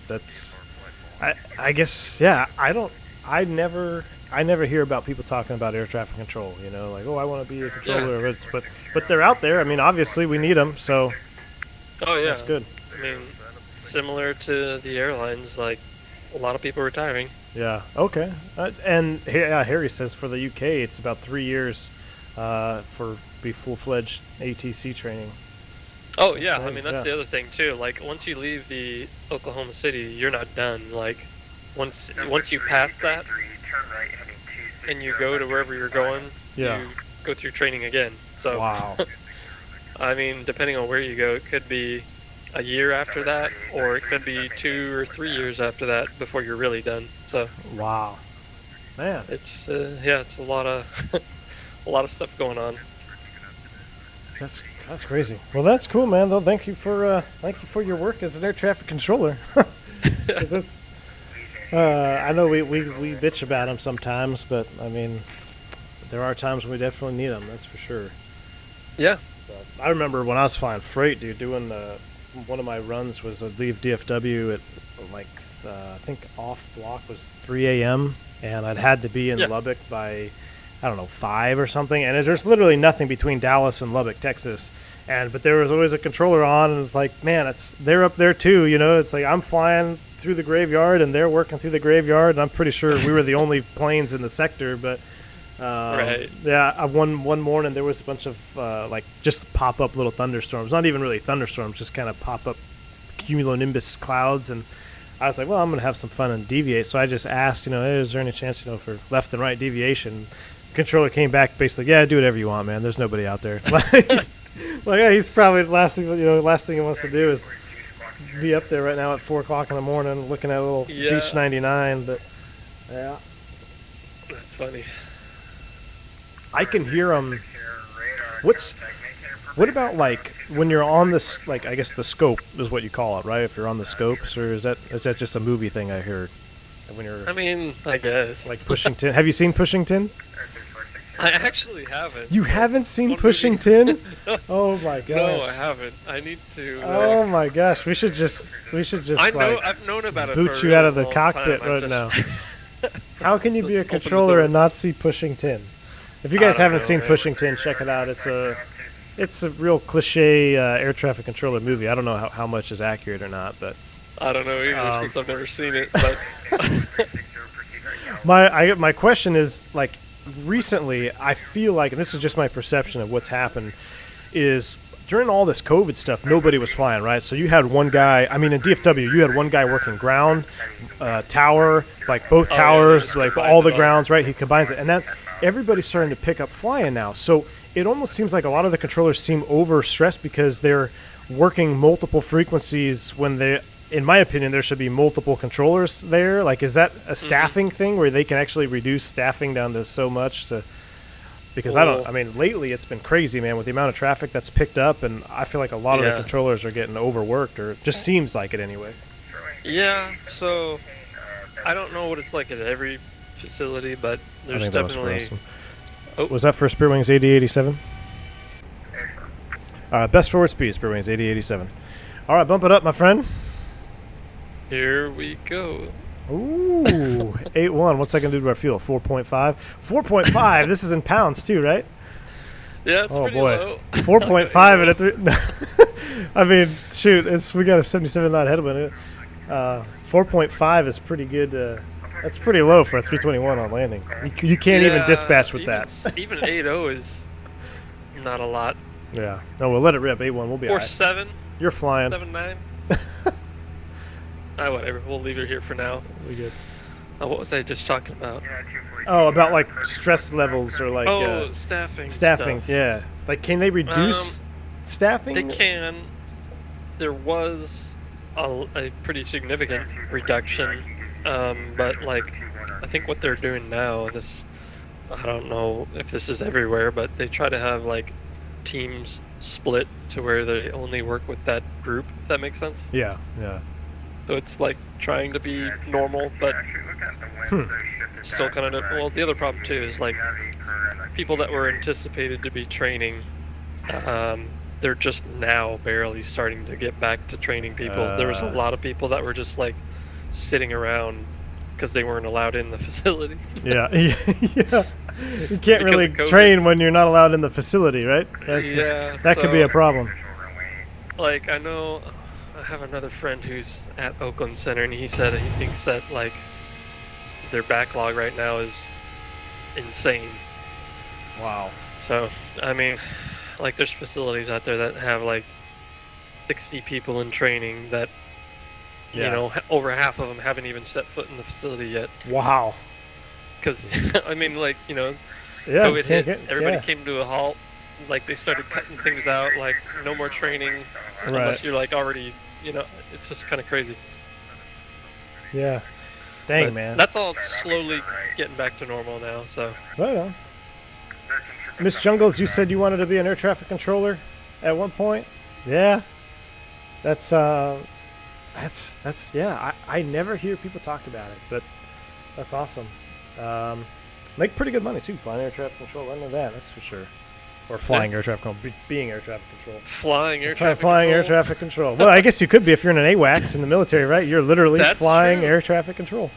That's true. That's awesome, man.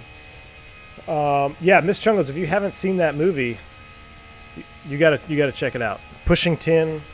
I forget who's in it. I know Angelina Jolie's in it, and then there's a couple other That like John Cusack or whatever. Yeah. Yeah. Good stuff, man. Jason says, I'm on a vSpirit route booking and can't find an airport they fly from every day. It's annoying. Jason, is your pilot in the correct location? So I actually just had this this issue before the stream. Is like you have to make sure your pilot's in the right position. You got a jump seat to, like, let's say you wanted, my pilot was in Denver, and I wanted to set up for this stream, Dallas to LA, but I had to jump seat my pilot from Denver to Chicago and then Chicago down to Dallas. That way I could fly this leg. So maybe check that if that's giving you an issue. Oh, Nick Falzone, the no-fly zone. Yeah, man, you gotta. I can't believe you haven't seen that movie. I'm not gonna allow. Phantom's not allowed on another stream until he sees Pushing Tin. Or maybe we should stream a or you should stream air traffic controller reacts to Pushing Tin. There you go. A live reaction. I don't know, man. If it's like anything else in Hollywood, it's not gonna. Yeah. Well, at the end, they basically go stand on the runway after a 7-4 touches down. So, for weight turbulence, it's about the realism you're looking at. But Well, I don't know, because what do you okay. call it? That movie Sully was actually pretty. Sully was decently pretty done. legit. Sully was pretty legit. I will give it that. Ailerons Into the Wind says, just a quick pop in to say hi, V1. Hope you and the family are well. Ailerons Into the Wind, thank you so much for stopping by the stream. Well, everybody's good, man. We're doing good. I hope you're doing well. I hope you have a wonderful rest of your weekend, man. Thanks for stopping by. I actually saw Tom Hanks in LaGuardia when they were filming that movie, Sully. So I took a real creepy photo of him. I still have to find it. I might post it on the Discord, but total like creep photo. I'm hiding behind, like, not hiding, but I'm standing behind a pillar. I'm like, I'm in uniform. What am I doing? Hey, I take your picture. But so I took a picture, kind of like leaning out of behind the pillar, and he's there talking to, I don't know if they're real gate agents or not, but they were filming that scene when they're about to go down the jetway. That's but cool. I mean, it was legit. Like, he was there in uniform, and they had it all roped off, and there were people there. I mean, the sounds in the terminal were all authentic. I mean, it was pretty legit. And yeah, the movie itself, the procedures are pretty spot on. So Yeah, I was actually kind of surprised by it. I mean, there's obviously a few dramatical, whatever you want to call it, moments, but like for the most part, it was pretty. I thought it was good. One thing I need to look up is the rat. Like, I didn't see the rat deploy on the movie, but I don't remember them talking about the rat being deploying in flight. And maybe it didn't, because maybe the engine didn't actually spool down enough to where the generator came offline. Yeah, and he had the APU and he started the turned on APU pretty quick, right? But I mean, if you lose both engines instantaneously, you're gonna lose AC power. Yeah. So I don't know. I'd have to. Maybe it was like look into that. Moving just enough to keep. I don't know. Right. Keep generator. Right. I don't know. Yeah, I don't know either. I'm curious now. Yeah, because that was the only thing I saw in the movie, because I was really trying to look for those, okay, what's Hollywood and what's messed up here. And I'm like, oh, he's flying with no power, but the rat's not out. But I don't know if it actually deployed in real life, so maybe there was something about that. The only thing is when he went to, quote-unquote, start the APU, I think he hit the probe switch. The probe window heat switch? I believe so. But I'm going to have to look that up. We need someone in chat to verify the movie solely when he turns on the APU. Does he actually press the button? I mean, I was just impressed that they actually used an Airbus cockpit. I know, full-blown sim. And then those sims were actually legit, too, when they were doing the hearing, and they showed the crews doing the 180 or go to Teterboro or whatnot. Yeah, it looked like the actual sim. And that chick that was flying, you could tell she was trained. I mean, she had like 3 fingers on the stick, and like it was legit. It seemed pretty legit, so. Yeah. Have you seen, Harry brought this up, too. Have you seen the movie 7500? No, I've heard about it, though. So 7500 actually, Harry, that you brought that up, good thing you brought it up. It's, it's one of those, it's an Amazon movie, I think. Is it Amazon or one of those, I think it's Amazon. One of those movies where I thought was going to be super low budget and really cringy. Mm-hmm.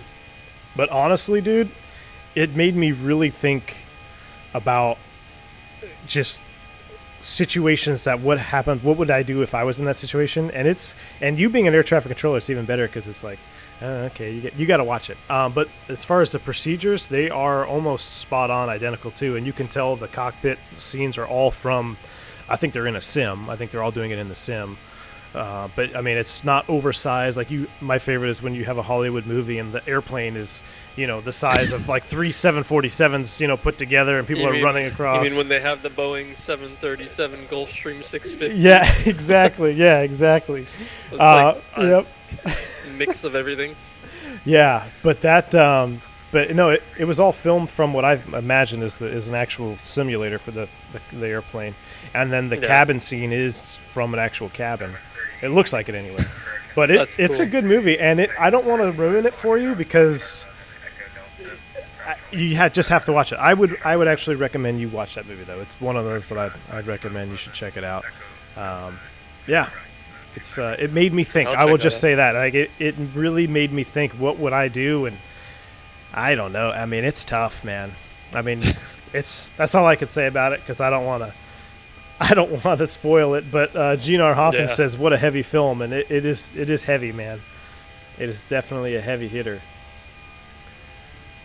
Oh, Christian says I'm right. He hit the probe switch. Oh, did he? Oh, wow. Hey, it's a good effort, though. It was near the APU master. It was close. It was close. I may or may not have done that in real life anyway at some point. Dude, I'll tell you what. I had an MEL the other day where a couple months ago now, but we had a generator deferred, right? So when a generator is deferred, not a huge deal. And a matter of fact, I did a stream on this, the very exact same situation where we had Gen 1 deferred, which, like I said, not a big deal. You can run Generator 2, it's totally fine. It can operate both buses just fine. But you have to dispatch with at least 2 generators operating. So in that case, you got to run the APU the whole flight. Not a big deal.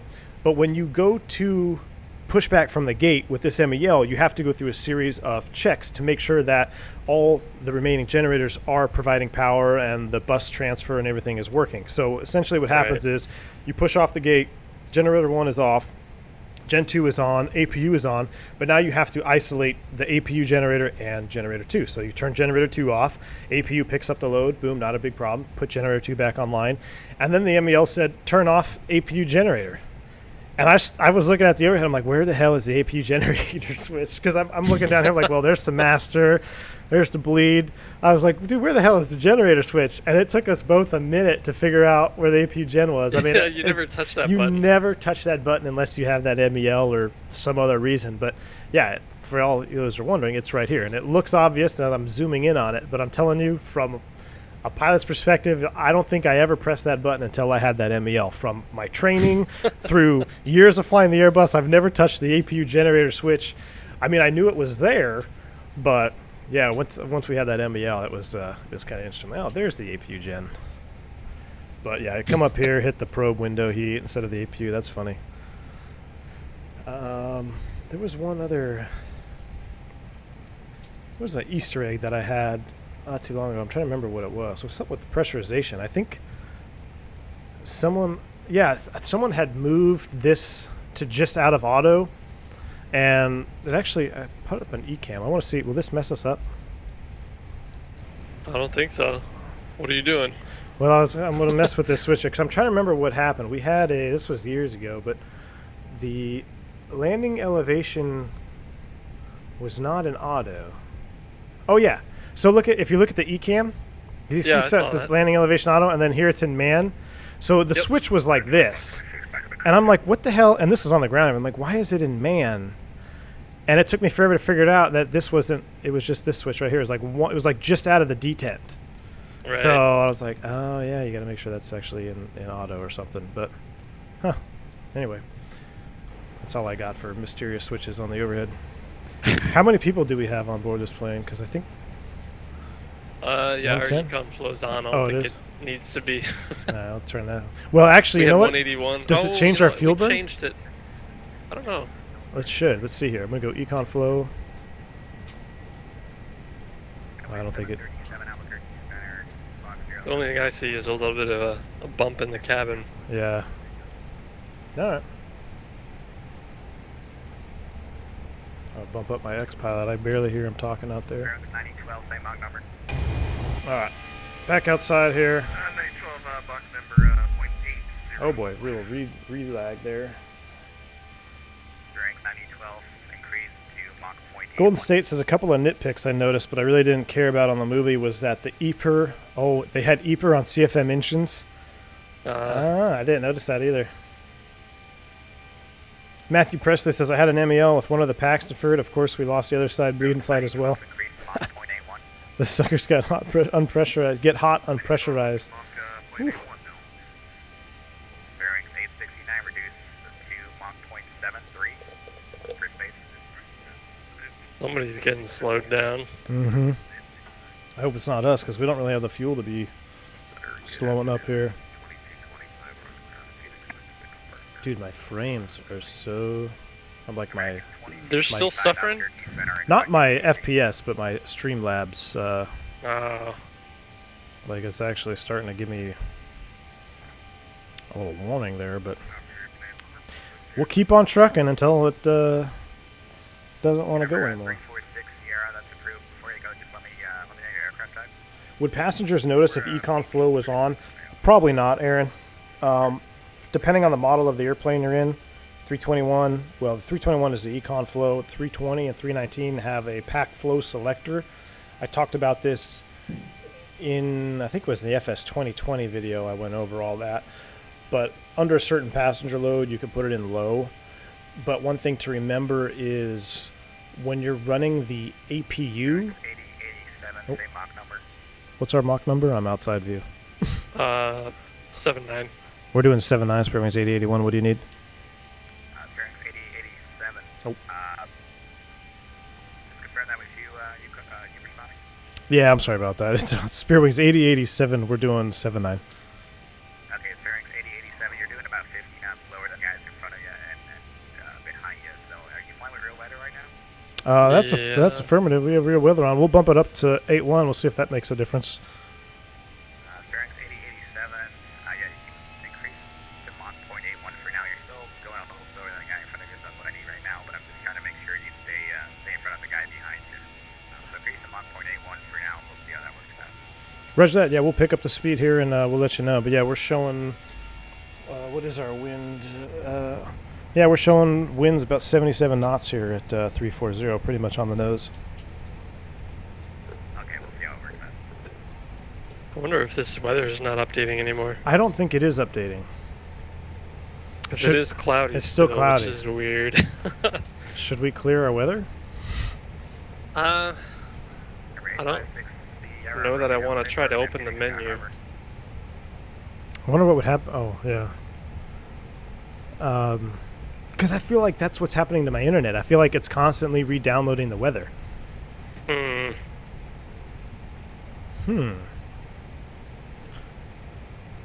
I mean, I could always... I don't know. I mean, we'll see. I don't know. I don't know I'm either. this far into it, I don't really Yeah. try. Harry, what does the econ flow do? Sorry, I got interrupted there. But yeah, so the econ flow essentially, it's going to reduce the amount of load on the pneumatics of the packs of the airplane. So you will actually increase your fuel efficiency. You'll be a little bit more fuel efficient. When you press the econ button, which is what I was looking for there just a second ago, in the real 321, if I turn that on or off, my fuel burn will actually go to dashes as it re-updates, because it does make a change on a long flight on your fuel burn. It'll recalculate. It may only be 100 pounds, but it's there nonetheless. But we run an econ flow when you don't have a lot of people on board, less than 178 or whatever it may be for your airplane that you're flying. You can turn down that flow, and it's more fuel efficient for the airplane. And in the 320 and 319, instead of the econ flow, you have that pack flow selector, which is low, normal, or high flow. High flow is 120%, which with the APU on, it will always give you 120%. It doesn't matter. The only time that switch will really work is if you are running with both engines. So same concept applies, though. You can put that in a low if you have less than however many people your SOP defines for you for that airframe, but it's more of a fuel efficiency thing.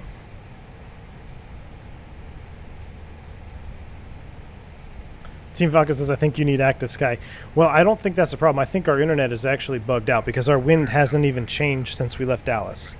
It's been 210 at 77 the entire flight, which might be why our fuel burn is going down too. 4.5, dude, that's pretty low. Like I would be, I would no joke be communicating with people right now saying, hey, if I get one freaking heading, I'm diverting. 4.5 and a 321 is pretty low. Min dispatch fuel is 6,000. So, landing with 4.5, it may sound like a lot, but you can't even dispatch with that. So, anyway, what were you saying about weather? You going to try it? Are you going to? I don't know. I can real quick if you want, but. Well, we can. I mean, I guess if we just clear it, or I don't know. What would we do? I would just go into my flight config and just update. Oh, but we don't want to lose our smart co-pilot, though, right? I know. I mean, I don't know what to do. What if I did it first? Because I'm just connected to you. Well, I think right? it only. Oh, it only matters what you do. The weather only slaves to mine.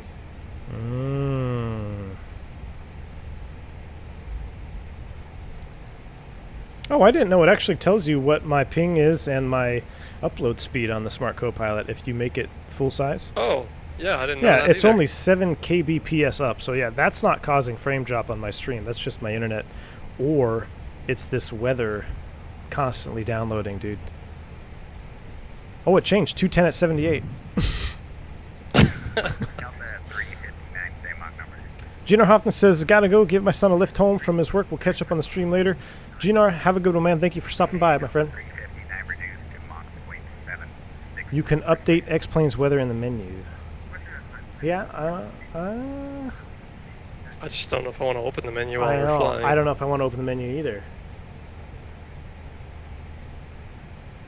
Simone Thomas says, if you want to remove the VATSIM chat pop-out.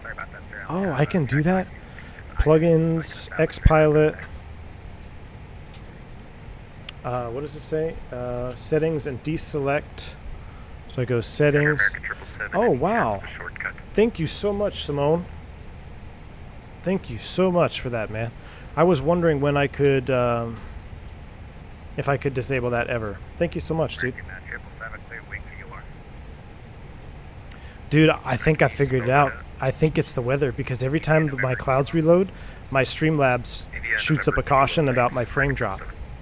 Huh. Oh. Well, I mean, how close are we? We're 4:34, 1942. We're just an hour out. I don't know. I can try it or I cannot.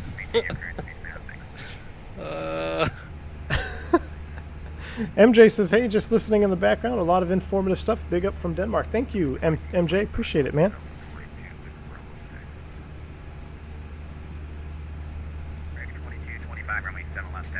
Christian says, I agree with Team Vodka. Active Sky is a must, but I don't think you can use it in shared cockpit. Right, Christian, yeah. No, you can't. You can't use it. That's why we have it off. I actually have Active Sky myself, too, but we can't run it. We have to run default weather. Our speed would desync if Yeah. we had that problem the first time we tried. Yeah, exactly. We did. Matt says, doesn't X-Plane's winds and loft only come in a couple of bands? So if there is a jet stream, you can't get right on top of it westbound. I don't know. I mean, that's got to be what it is, because why are we still over clouds? Yeah, we shouldn't be. Well, I mean, I think we're fine right now, yeah? I'm good either way. We'll let it rock. If we want to try, we can try, but if we don't, we'll just leave it. We'll leave it for now, I guess. Yeah.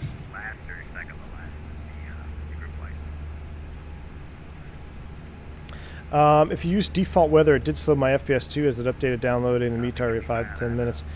Yeah, I don't know if it's...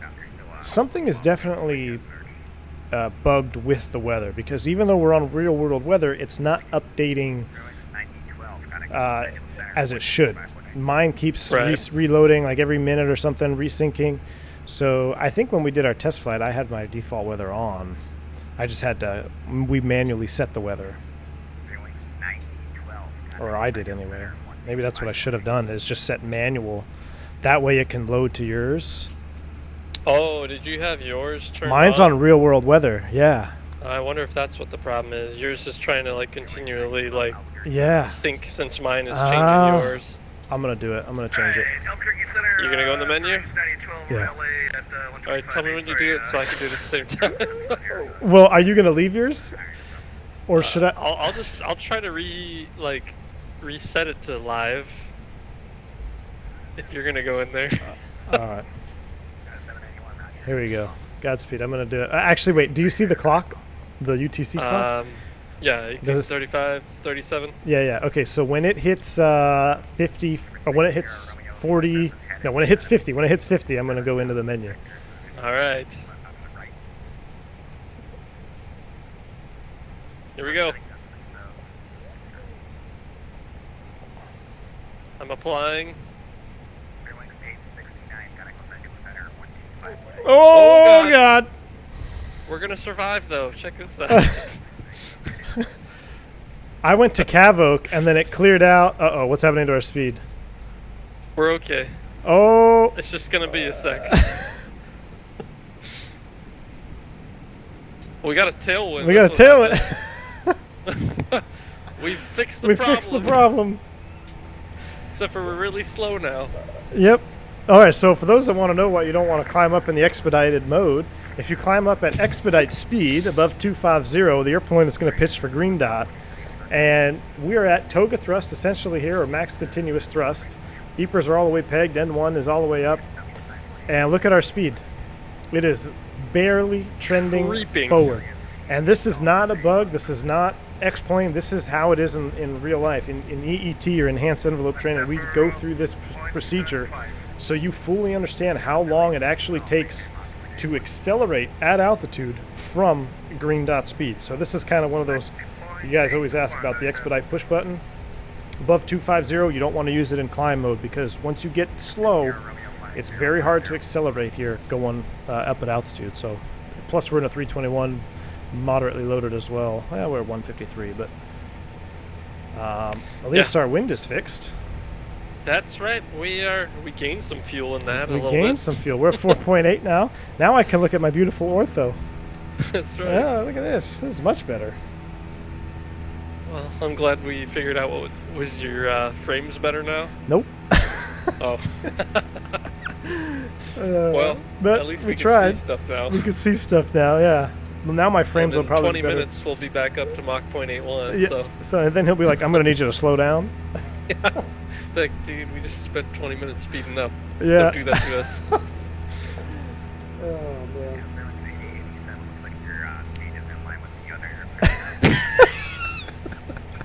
Roger that. Spirit Wings 8087. Do you want us to maintain present speed, or what would you like? We're actually at 7.3 right now. We just had a weather update, so whatever you need, we can do it for you.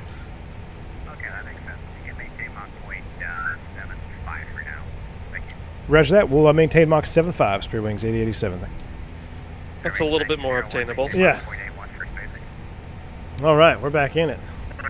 Oh, now we got 5.1 estimated. We're Oh, good. look at that. 5.2 now. Dude, we can go to freaking in and out and do a flyby. There you go. Do a go around. Well, at least we didn't die when we updated. I know, right? Now he's got to change everybody else's speed. Yeah. Man, if the VATSIM guys ever see this, I do apologize for the shenanigans that happen here with our weather, but Well, now we know. we know. Whoever's know. not master, Yep. set it to clear. Mach 0.78 for 8076. That's an upset recovery training scenario if I've ever seen one. Yeah, it was pretty close there. I'm surprised the autopilot Yeah. didn't click off. It got close, but I know. it didn't overspeed. I heard the engines come all the way back. Yeah. Initially, I thought I was going to overspeed. Christian says one has to be on live and one on custom clear. Okay, so that's what I did. I put mine on custom clear, And it fixed it. and it fixed it. Now, what I'm seeing here with the my lag or my reset, that is just got to be my internet. Just got to be the day. I mean, it's 2:40 on a Friday. It's just what it is. Living out in the sticks with this kind of internet, so. Do apologize for those lag Starlink. spikes. Starlink, talk to me, baby. Maybe by the time I get back to streaming here in the next week or so, Starlink will be headed my way. Because the thing is, I can stream. I have more time to stream at what would be peak times. Like I could do a 7 o'clock stream or something on the weekends. But with my current internet, I just can't do that. I have to find a morning during the week that typically tends to be the best time for me to stream, and that's what makes it so hard for me to get the content out to you guys. But we're moving on. Is the weather live now? Yes, it is, EJ. We fixed it. Gustavo says RAM recovery is real effect on jet engines. Yep, usually above 7.2 the RAM recovery will give a little extra thrust for the engine.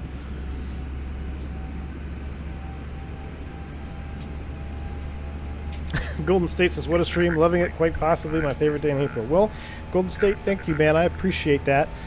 I always get discouraged when my internet tends to give me issues, and of course it would pick today to do the issues, but you guys are awesome with your support, and thank you, Phantom, man. Shout out to Phantom. Everyone give a, what emoji should we use for Phantom? Let's all give a positive rate to Phantom in chat, just for hanging out with us on this Friday, taking time away from his life to stream with me, shared cockpit. Dude, I do appreciate it, man. Oh, yeah. So, positive rates in chat if you're a member for Phantom.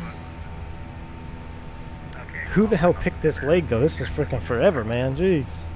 Hey, man. When we were talking, I said that. I said long one. I said verbatim. He's like, how far do you want to go? I'm like, let's try to keep it under 500 miles or maybe 600. And he's like, okay, how about Dallas to L.A.? And I just said yes because I was like, oh, sure. I just literally said 600 miles or less. I figured, well, that sounds kind of long, but I mean, he's a smart guy. It's probably less than 600 miles. And then I load up the flight plan, and it's freaking 1,000-something miles long. Like, dude. Hey, I said we could do Phoenix, and then you said you liked Orbex better, so... Well, that's true. I do like Orbex better. Oh, man. I was trying to actually pull up the stream on my phone to see how bad it is. From what I've seen, when I glance at it, it's not terrible. I think There's a stutter here and there. right, but I think the audio is pretty much consistent, even if the screen like lags out. So Yeah. that's a good thing anyway. Like it's not like we're just going silent. Right. Man, look at all the positive rates for you, man. You get more positive That's a rates than lot. I do. Jeez. Well, they might not after landing. We'll see. Ooh. Oh yeah, we're gonna call the landing rate? I'm gonna say 210 or less. It's got to be 210 Oh, or man. less. It's got to be 210 right. or less. Well, actually, it's got to be less than 200. It's a 321. Okay. You should be able to grease that. Hell, you had a Alright. pretty greasy one in practice. It's interesting. I didn't have track IR up either, so Yeah. You should divert to Vegas. I don't have the same scenery as Phantom, so that would be that would be a that would be disaster. very disaster. That would be not good. Somebody would not. I don't know. Somebody would not land, or somebody Yeah. would go subsurface. One of the two. Yeah, that'd be bad. Miss Jungles, thank you. Says thanks, sharing both of you sharing your Friday with us. Well, thank you, Miss Jungles, for being here as well. Tell Mr. Jungles I said hi. I'm sure he's flying his Harrier around or whatever it is in DCS. Hey, Phantom's a big DCS guy too. So he's an F-18 junkie. Can we perform a GLS approach? I don't even remember what that's like. GLS? A GLS approach. What's a GLS approach? Is that European? I know MLS, I the haven't heard of that. microwave landing system. That's something from flight training. I don't remember. It's not very common CT here Do in they the even US. have any more? I don't even think they do, man. I don't know. That might be a European thing. VURs are getting turned off left Yeah, and right. yeah, exactly. Yeah. CT, I'll have to look into it, my friend. GLS is something I'm not familiar with anymore. Anyway, I mean, I've heard the term, but it's not ringing a bell right now. Maybe a medical emergency divert to Phoenix. That's too real. That's too real. Oh man, I just had a big lag there. Where are we? We're at Drake right now. Yeah, we're over Sedona. Oh shoot.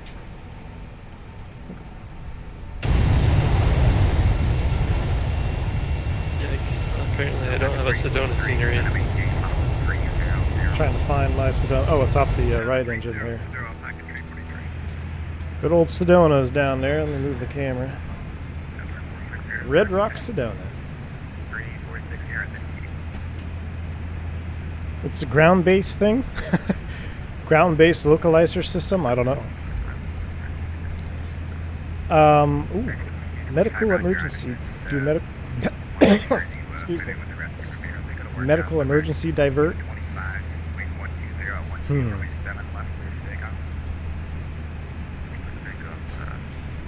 Golden State says I'm also loving DCS. I'm currently flying the Harrier and Hornet, but I'm gonna fly more when my PC power supply gets replaced.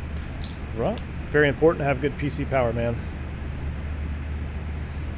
I started having issues with DCS a long time ago, and it was signs of my power supply unit going out. I don't know why it just affected DCS, but that was it. As soon as I got a new power supply, everything was good to go. Interesting. Yeah, it was I was having these weird disconnect bugs, and I don't know if it was part of the GPU not getting enough power, or maybe it just wasn't steady. And I thought it was RAM at first. I replaced my RAM. I did all this stuff, and then I was like, man, my power supply is really old, and it was at the limit of my current GPU and everything. So I'm going to replace it, and then I replaced my power supply unit, and everything went away. No problems. Just computer stuff. Dougal says, this is awesome. You should consider more such streams. Dougal, I definitely want to, man. I definitely want to do more streams with Phantom. And I'd love to, if I get that Starlink, man, or if we can confirm that today was just a hoax with the internet frames and Smart Copilot doesn't affect it too much, I would love to do more of these multi-crew. A divert would be funny. It'd make ATC go crazy.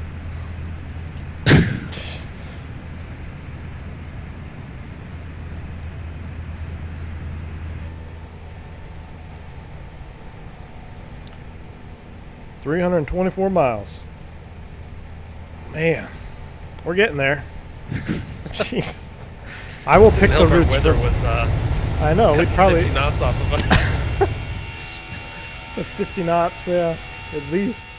Unreal. Well, from now on, I will do the flight planning. So Phantom is officially banned from that. Hey man. Like Cap- I said, I suggested Phoenix. You did not. But we did Phoenix on the last one, so I figured we can't I do know, that. that's why I didn't want to really go there. So you suggested LA next? Like, here, let me just add another 500 miles. Could have done to like Denver, I guess. Oh yeah, we could have done Denver, but I don't have Orbix there. I don't either. Captain, have I ever had a real life medical emergency? Oh yeah, man, had a couple. When I was an FO, unfortunately, we actually had someone pass away on an airplane. That was an interesting experience. But yeah, it does happen. There's a bunch of steps you go through. You coordinate with the flight attendants, you coordinate with MedLink, and once you do one or two, you kind of get the gist of it. And they're pretty much, I don't want to say they're all the same, but from a crew perspective, you have your procedures that you're required to do and you're required to accomplish. And then if the emergency is severe enough, the MedLink supervisor or the doctor that you're talking to on the phone patch, they are ultimately responsible for the outcome of the situation. So if MedLink tells you to divert, you divert. If MedLink tells you to keep going, you keep going. So now, of course, if it's something that maybe you can't convey over the radios really well, the captain can make an executive decision on that, but you got to be ready to fall on the sword if something goes awry. So yeah, I don't think VATSIM does a MedLink simulation. Doubt it. You'd need like a whole AirInc network set up. Yeah. Golden State says, yeah, same exact issue with me. Only in DCS my GPU loses power, my PC will shut off. Yep. Yeah, Golden State, I've had that too. And I know you think it's pretty much down to your power supply, but if that doesn't fix it, Golden State, if you haven't already, maybe check your RAM too, because I have also run into RAM issues. I think I've gone, since I built my PC, I think I built this computer, I rebuilt it probably 5 years ago, but I've actually replaced the RAM twice so far. So RAM does go bad, and it can drive you nuts, but you'll typically get some blue screens with that. You'll start getting blue screen crashes. But if it's just shutting off on you, yeah, power supply would be my number one assumption. Fubar, Fubar, I'm glad you brought this up. He says, new member event, win a shared cockpit session with V1. So when I get my Starlink, this is something I am going to implement. It's definitely going to be an implementation where we do once a month, we'll do a member group flight, and then I get to roast you like I roast Phantom. So I don't even have to be here for that. Yeah, that's true. No, I do throw a lot of shade at Phantom even when he's not there. Hell, I started blaming you the other day in real life. I was fine. I was like looking at the FO. I'm like, damn it, Phantom should have done that already. What the hell? He's like, what? Like, nah, never mind. Too many theme events. Oh boy, losing it. Only ever had one of those. Theme events? Yeah. Yeah. Was it pretty bad or? It was, but we were already like, I think we were at like 1,000 feet on final when it happened. Yeah. Which is, I'm glad we were low because that one got pretty nasty pretty quick. Really? Oh, jeez. Yeah, the theme events are nasty, man. They've since changed our oil so you can't smell it, but it still happens. So. Yeah, that's nice. Now you just don't know. Now you're getting fumed. Oh yeah, we could probably just skip over this conversation for a while. Speedbone or Spee says my dad had a passenger die in the cockpit once pre-2001 in an A340. Uh-oh, that's no good. It happens, man. It's unfortunate, but it does happen. Yeah, it's nobody wants to go on an airplane, that's for sure.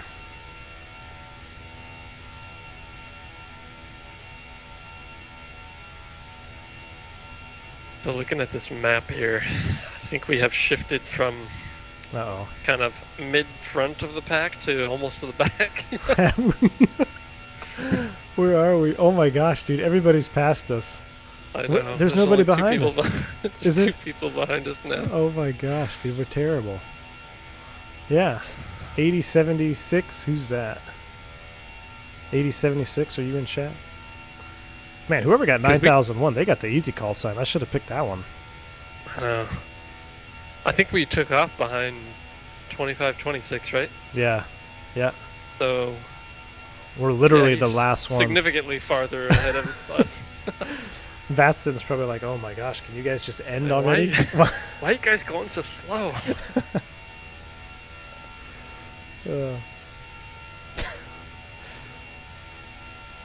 Christian says maybe shared flight will come out until then. Dude, I would love for shared flight. That's what is it? FlyJ Sim putting that on. I would love for that to come out, man.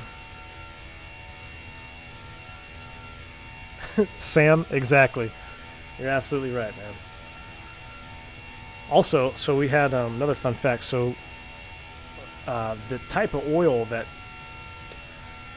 I guess, well, so they replaced the type of oil that you use in the motors, and it was supposed to also be more green, or like more, I guess I should say less harmful to the environment.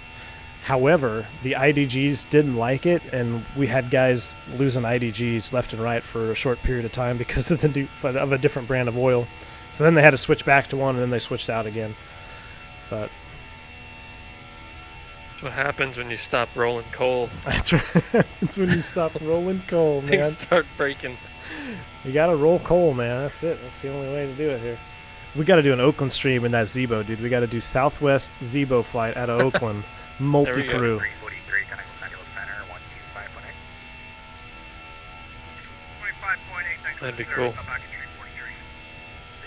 Golden State, you're 8706. I got you. Farouk is 9001. All right. You're here as well. Nice. If I had a choice between flying a Boeing or Airbus with no prior training on either aircraft, what would you choose? 76, reduce speed to Mach 0.70 for space. Is that us? Sorry, No, what we're was 8087. for There it is. 8076? What would I choose? Boeing or Airbus with no prior training? Reduce speed to Mach 0.70. You know, Kyle, I'd be lying to you if I said that before I ever got on the Airbus that I would want to be on an Airbus over a Boeing. Now, growing up, you know, I was always a Boeing fan. I still am a Boeing fan. I have nothing against Boeing. So probably before I ever knew anything about the Airbus, in all honesty, I probably would have picked Boeing just because that's what I grew up looking at. I love the 727. It's, you know, a US-based company.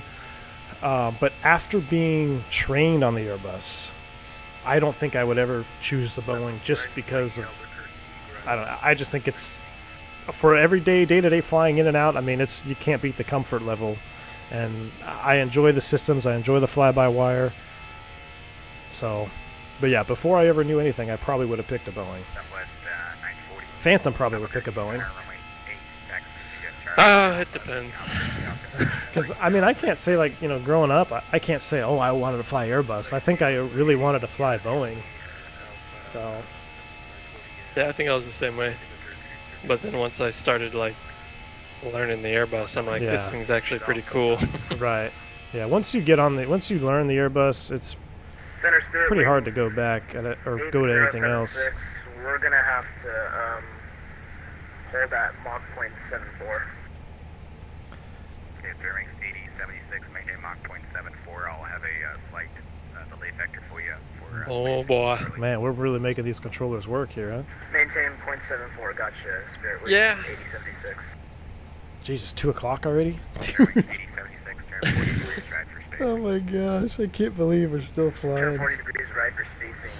Spirit Wings 8076. I'm supposed to, I have to leave my house at American like, 3451, Albuquerque Center. let's see if I leave at descend 4. One arrival. Still be good. 7 right transition, Phoenix All right. altimeter I can't believe they're still streaming. Oh my gosh, Phantom. Oh, let's fly DFW to Hawaii. Like, oh, okay. Whoa. Hey, just for the record, this could have gone like 25 minutes faster if you didn't work the weather. I didn't know. Oh man, it's just It's all unreal. good.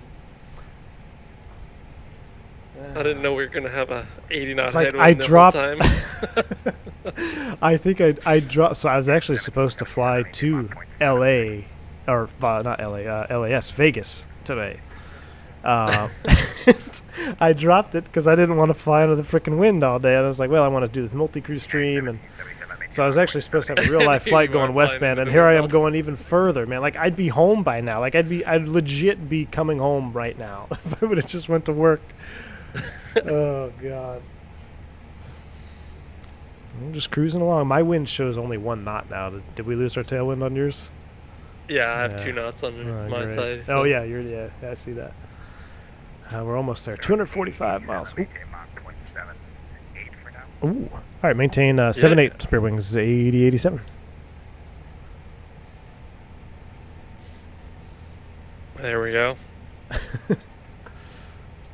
Scott T says I have to head to work. Have a good one, man. Says be back in a few hours for Tampa descent. Center, good afternoon.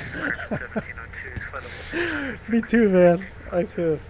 American 1702. That's Albuquerque unreal. Center, hello, 2 p.m. and you have a 5:30 flight. Vodka says. Oh my gosh. Where you headed to, Vodka? 3005. 3005, descend Hyder 1 arrival. There's the Congo line, taxing, and VATSIM. Yeah, everybody's landing right now, dude. You're killing I'm it, telling you, dude. man, we could have been us up there if, if our weather wasn't so weird. Cal says, I don't know if you can say because of your privacy policy, but what has... Was that for us? No. I don't think so. I hear 87, and I just immediately think it's us. I know. What has been the most interesting eCam message or malfunction that you've had or that I've ever faced? Kyle, that'll be coming here shortly. For those that are members, I did post an image of a recent event that I had been through. And with anything like this that's, a real-life situation, there's a lot of different processes that take place. So when you have either emergency or an offline situation, there's different steps of notification, right? So I notify someone, they notify someone, other people get involved, reports need to get filed, and then when the reports get closed and like when everything settles down, then I'll openly discuss. But there's still stuff I'm not nothing went wrong, nobody's hurt, everything's fine, there's no issue, but I'm just saying for privacy policy, and that's us. 25-8, have a good one, Spear Wings 80-87. I just want to let everything kind of settle down before I really start talking about it. That's all, man. But I do have an interesting one that will be coming. I'll probably discuss it on the podcast here for members mostly, without getting into too much detail. And then once I hear back and everything is all done and finished, then I'll openly discuss the whole situation, because there's actually quite a lot that I learned from a scenario that I'd recently been through. And I think it's a good learning experience, and I'd love to share it with you guys. But again, like I said, I just want to let things settle down, and then we'll talk about it. Let me check in with this guy. Center, good afternoon. Spear Wings 80-87. We are level 340. How you doing? Spirit Wings 8087, Los Angeles Center, welcome aboard. But other than that, an interesting eCam or something that I've had in the past. Well, an interesting one wasn't really a safety of flight or anything issue, but we were cruising along like this in a 320, and we had outer wing tank fuel transfer at, I think we still had 10,000 plus pounds. So what had happened was we had I don't think we're in a 321, so I don't think our fuel is modeled. Yeah, we had different wing tanks. But on the 320, you have those tip tanks, and they're not supposed to transfer over until you're a certain weight or certain burn on the tank, and they opened up in flight, which was kind of weird. And then the problem was that one didn't open. So when one wingtip tank opens, they're both supposed to open. One opened, one didn't. So then we started to have a fuel imbalance problem, and nothing really safety concern about that or anything. You do have to monitor your fuel because you are going to have what we call trapped fuel at that point. But it became a little interesting to balance the fuel and bringing up the old limitations of how much can you have in balance on this airplane and this tail number and landing conditions. So, but other than that, that was just kind of a weird one. I had never seen that before. I don't know. You ever have any weird ECAMs? Nothing like that. No. Not that I can recall, anyway. Most of the time, in the Airbus was pretty mellow, actually. Yeah, no, I agree with that too. I mean, the Airbus is a great bird. I mean, it's up until recently, I really haven't had much really anything crazy happen, which is good. Knock on wood again, Yeah. which I already jinxed myself last time. But I'm off for 2 weeks now, so I don't have to worry about it. Safe. But just weird stuff. The most interesting things that you deal with probably are either passengers or weather or just routing issues, like trying to be rerouted on weather. And the Airbus is pretty solid bird, man. She doesn't, and if it does trip an ECAM, if you just sit there and look at it for a minute, it'll go away most of the time. Like you'll have an ECAM ding ding ding pop up and like, what is that? And by the time you read it, it's gone. Like, oh, okay, we're good.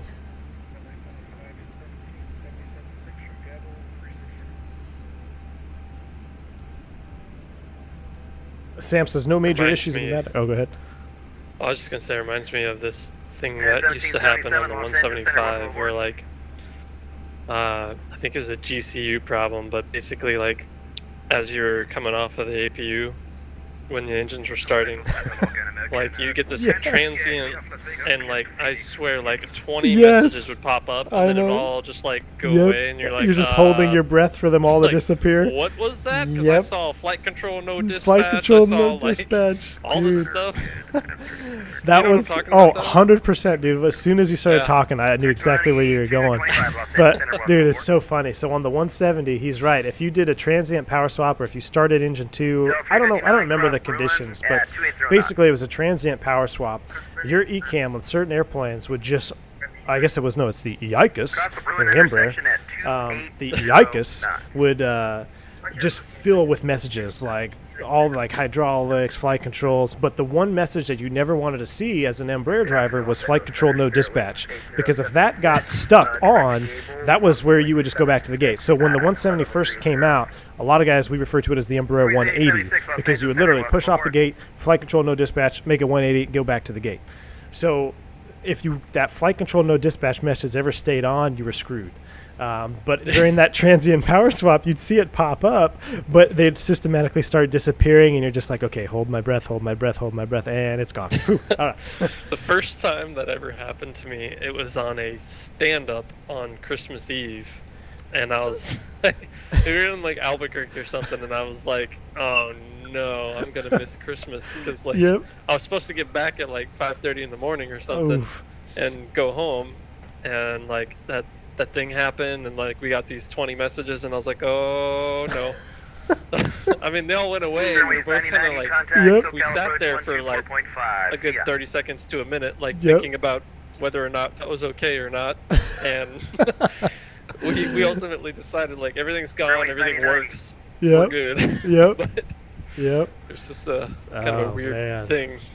And it's always go home late if you're going to have a problem. I mean, I remember one of my last flights in the Embraer 170, literally one of the last flights I had. Hey, enter destination data. Look, Phantom's over here slacking. You got to put that destination data in, man. Okay, I'll get it. So, I want to say this was my last flight. No, I don't think so, because I did one more after this, but it was probably my second to last flight, or second to last trip in the Embraer. We were going to go Detroit to Philly, and then I was going to catch my commute and come home. And leaving Detroit, we single engine taxied out, everything was fine, and we get to the runway, and we're holding short for a flow time to Philly, because if there's one cloud on the East Coast, you're going to get an edict time for departure. So we had an edict time, so we're sitting there with one engine running. We start engine 2, and right at the power transit, kind of like we're talking about, we got a TR, I think it was a TR fail. They're TRs, right, in the Embraer? Transformer Rectifier? You had the TRU switches up on that overhead. So we had a TRU1 fail. And I'm like, what the heck? And it failed right as the second engine spooled up. So it failed, bad power swap, engine 2 started, that TRU was working, but then we had all those messages. We had a few that didn't clear, and I just couldn't believe it. I was like, oh, ready to go, had to go all the way back to the gate. Maintenance came out, took forever, but after that, I was, I only had one more trip, I think, after that. And I said, I'm starting 2 engines at the gate every time because I don't want to freaking have to miss my commute home again because of a stupid power swap. So I started doing 2 engine starts at the gate and not even messing with it. But Funny that you knew exactly what it was. Yeah. I thought it was just like a weird thing that I saw 2 or 3 times, but apparently it's a widespread issue. Widespread, man, widespread. Oh, yeah. I think the first time I ever saw it, I was in Chicago as an FO, and we pushed back off the gate, and I started, and I'm like, oh, this airplane is so nice. I'm coming from old beat-up turboprops flying freight, and start an engine, and it just goes off, man. And it's, it when it goes off, it's a lot. It's like ding, ding, ding, ding, and your whole thing. It fills the entire screen. And I had never seen it before. I'm, what the hell? And the captain's just like, just give it a second. I'm like, really? Sure enough, scary. they all clear. I don't think it's designed that way, but all right, here we go. Somebody posted a meme one time. It said, in the Embraer, you have an Embraer 170 and an Airbus. In the Airbus, if you have a problem, you get an ECAM message, pull out the checklist, press one button, it goes away. In the Embraer, you get a message, you sit there and look at it, and it goes away. That's literally all you do is you sit there and look at it till it goes away. All right, what do we got here for... I'm going to pull up my chart. So I'm not going to use my Avi tab. I'm going to just use my actual JEP charts here on my iPad. So I'll verify that he is not loaded up the wrong informations. I can see a 304 in the barrel. You still have us landing on... whoa. 2.5 left, huh? Yeah. Hopefully it's still legit. Because I think it is closed in real life. I think it is, so we'll see if they give it to us or not. Switch to 2.5 right. I'll request the localizer 2.5 right for you. 420, descend past discretion, the flight level 290. I'll come down here. Descend by the discretion. Progress page. I'm going to put LAX in there. Perf data. Wind variable at 4, runway 26 left, clear to land. That looks good. Alright, 343, wind variable at 4, runway 26 left, clear to land, number 2. Clear to land, for 26 left. 26 left. Oh, that's a different airport. I think he's going to Vegas. Alpaca 343, sorry. There's no 26 in LA. Alright. That's good. Alright, so that information looks good. You can see here he's got 304 in the glass. And Charlie Bravo, reach you 5x5. this is that whole pilot monitoring situation that we kind of talked about on the ground. Is as even as a captain, it doesn't matter if you're a captain or an FO. When you're monitoring, you really are just kind of hands off. You're working the radio. That allows for a tremendous increase in situational awareness, as opposed to when I'm streaming single pilot, or you guys at home are just flying single pilot. There's a lot that you're trying to do. You're trying to load the box, load the approach, runway swap, and talk to ATC and listen up. In real life, it makes a huge difference because you just chilling here, listening to the radios, make sure you're paying attention to what's going on, and you just verify his work. So you always try to have one guy heads down, one guy heads up at all times, make sure someone's always flying the airplane. And it really makes for a lot less stressful environment. I think some of the most stressful environments I have is doing a single pilot stream for you guys. Like, that honestly is high workload. So ATIS says 2.4 right and 2.5 right, says EJ. Oh boy. Let me get you the ATIS here. I suppose I'm going to change that before we get too far into this. LA ATIS says it's information. Oscar, yep, 2.5 left, closed. Man, Phantom dropping the ball again, loading in a closed runway. Hey man. Even the guys in chat knew 2.5 left was closed before we left the gate in Dallas. Well, and you're an air traffic that's okay. controller. You should have checked the NOTAMs. NOTAMs? What's that? I flew with a guy once who checked the NOTAMs. Yeah.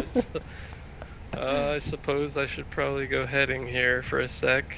Agent 83 Los Angeles Before I Center, start Squawk 7160. changing everything. Oh boy, this is Where are gonna we be going? interesting. Oh yeah, because it's got to reload the whole arrival. Oh, this will be interesting. Yeah. Oh boy, you better do it before we get up there. We're going to Medler next. Medler, yep. We Or are Monroe. on our way to Oh, Medler right you- now. Nope. We're good. Now we're on our way to Bruin on my screen. Really? Yeah. Agent 83 radar contact, Uh-oh. 46 miles. I'm on my way to Medler right now. Are you turning? I'm not turning. No. Okay. I'm Because going you're straight to Medler. okay. My F flight director is showing that we need to go full right deflection here. Oh no. This is gonna get interesting. Well, Delta 420, I welcome guess we'll to, see how that works McCarran, out, cross but- 26 right, All right. taxi I to think gate. once. Oh, so now we're turning. Yeah. just a slight right Slight right to turn? Monroe. Yeah. Dude, man, my lag is weird. I think it's maybe your internet sucks. What? Got that fiber. Oh, that's right. You do have fiber. Never mind. American 693 Los Um, Angeles Center, Squawk 7223. I think our nav database is That's causing what's an causing issue the there, issues. though, That's 'cause- all right. I'll just go back outside so I don't have to see that. All right. Hey, listen to Ronnie. Do you guys typically turn train radar off during cruise? Yeah. Yeah. No need to have terrain on in cruise. You can if you want to, if you're flying over maybe mountainous terrain as additional awareness. But when you're on the descent, if it's a terrain, mountainous terrain airport, then you'll turn it on. Tell you 22 Golf, slow to 280 knots. Kyle said, would the no dispatch glitch reference mean the aircraft was no longer communicating your company's dispatch? Wings 9001. No. cross Flight control no Bruin, dispatch 280 means knots. you're not supposed to dispatch the airplane because the flight controls don't work. So you definitely don't want to take off with that. It was a flight control issue, and I don't, I'm sure it can pop up for several different reasons. Most of the time, it was just a reset that maintenance would do. 58 runway 26 right, But, taxi. yeah, it's Bravo. a flight control no dispatch. So flight control is the primary failure there. 58 Zulu's current. So dispatch just means you're not allowed to dispatch that aircraft with the current state of the flight controls. Tom says, fun fact, selected runway depicted on ND will be available in the next update. Ooh, now it just says ILS approach. Tom, that's good to know. So I noticed that too here on the ND. It should say 25 left or 25 right, whatever the runway is in there. That just says ILS approach. Northwest of the Fillmore Fuel below VOR, 6,600 should be the Iron Man pounds. 2 arrival. I know. Jeez. Because we had that headwind that was not supposed to be there. 77 knot headwind that was not forecast. Oh my gosh. I don't know if you see our top of the descent, but I don't see it. Do you? yeah, it's in like 15 Oh, I see it. 10 miles, 8 Yeah, miles. yeah, I see it now. 5 Say miles. 22 Golf Yeah. contact You SoCal should, approach 124.5. See ya. Hopefully let us go down here in a sec 4.5. then. We haven't even gotten an arrival yet, right? Like an official, No. or I guess we're filed on it, but. I'm gonna let you get behind, unless you want me to ask him. American No, 22, you can ask. 25, what's your indicated airspeed?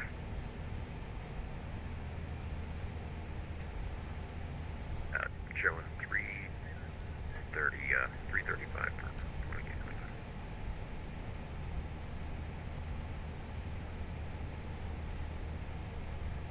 And all Spirit Wings 87 8 chance for lower. Spirit Wings 8087, descend via the Hollywood 1 arrival, and cross Bruin 280 knots. All right, descend via Hollywood 1 arrival, and we'll cross Bruin 280 knots. So Spirit Wings 8087. All right, All right, thrust bottom out of that descent. is- American 2225, slow to... I'll get the TCAS into 290 below mode knots. over here. Starting down. Team Vodka's already at the gate. Jeez, man. Seatbelt sign is coming on. We'll make a American 22, little 25, PA slow to here. 290 I'm off knots. one. You have one.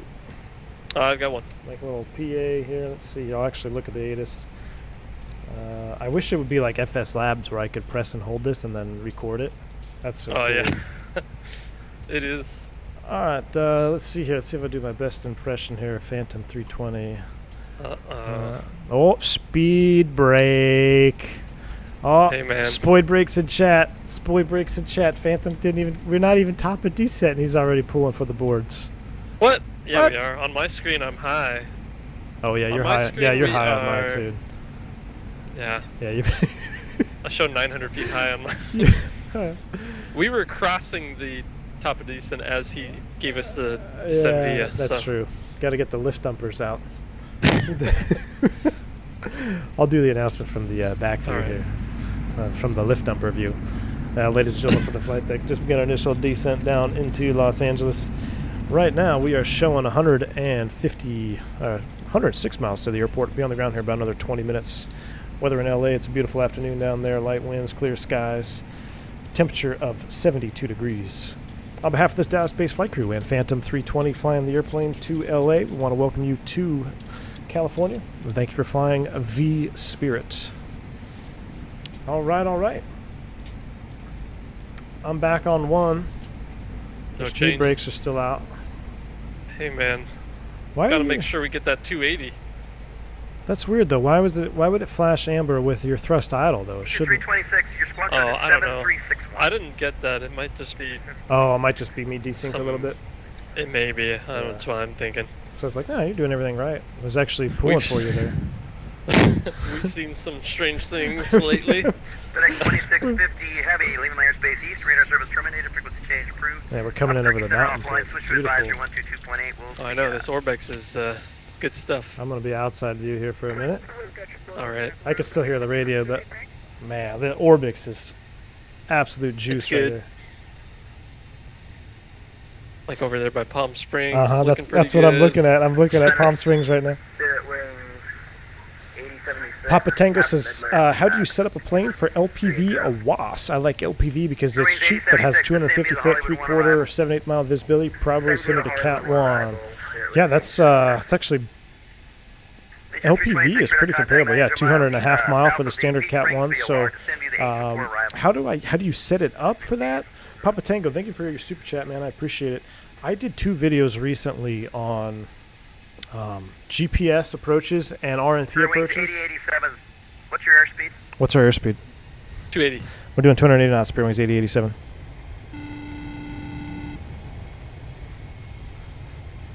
Copy, thank you. Man, he sounded pissed. I know he did. So he did tell us 280 at He Brewer, did, so- right. That's why I asked you first, because I wasn't going to throw you under the bus. See, I'm a good captain. I asked him first. Always do that. Always do that. Don't just throw your co-pilot under the bus there.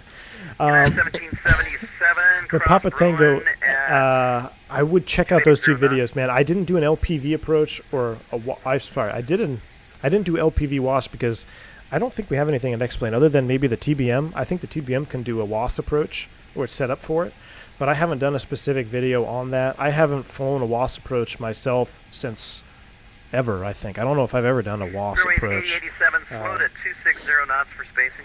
We'll slow to 260 knots, Spirit Wings 8087. So All right. unfortunately, I can't help you there, Papa Tango. But again, for the the RNP stuff and that LPV that you're talking about, check out the 2 GPS videos I put out. You might be able to find some information useful there. They are currently renaming all of that right now. So LPV is probably going to go away, the phraseology anyway, and everything's going to be classified as a type of RNP. So it's kind of a weird topic to talk about right now because it's really in transition. So I wish I had a better answer for you, man. But thanks again for your support. I appreciate it. Do you show a discon between Sivu and whatever the next waypoint is? No, mine is cleared out. Okay. I'm just going to let it Yeah, let it go because I don't know, man. we are flying into Apparently nothing we after are- Sivu. Virulent 4, the Apparently we got to double check our nav database next RNAV time. to Rudy, wind variable at 4, runway 26 right, clear for takeoff. Rudy 26 right, clear for takeoff, American 1068. Spirit Wings 8087, contact SoCal approach on 124.5. Yeah. 24.5. Have a good one, Spirit Wings 8087.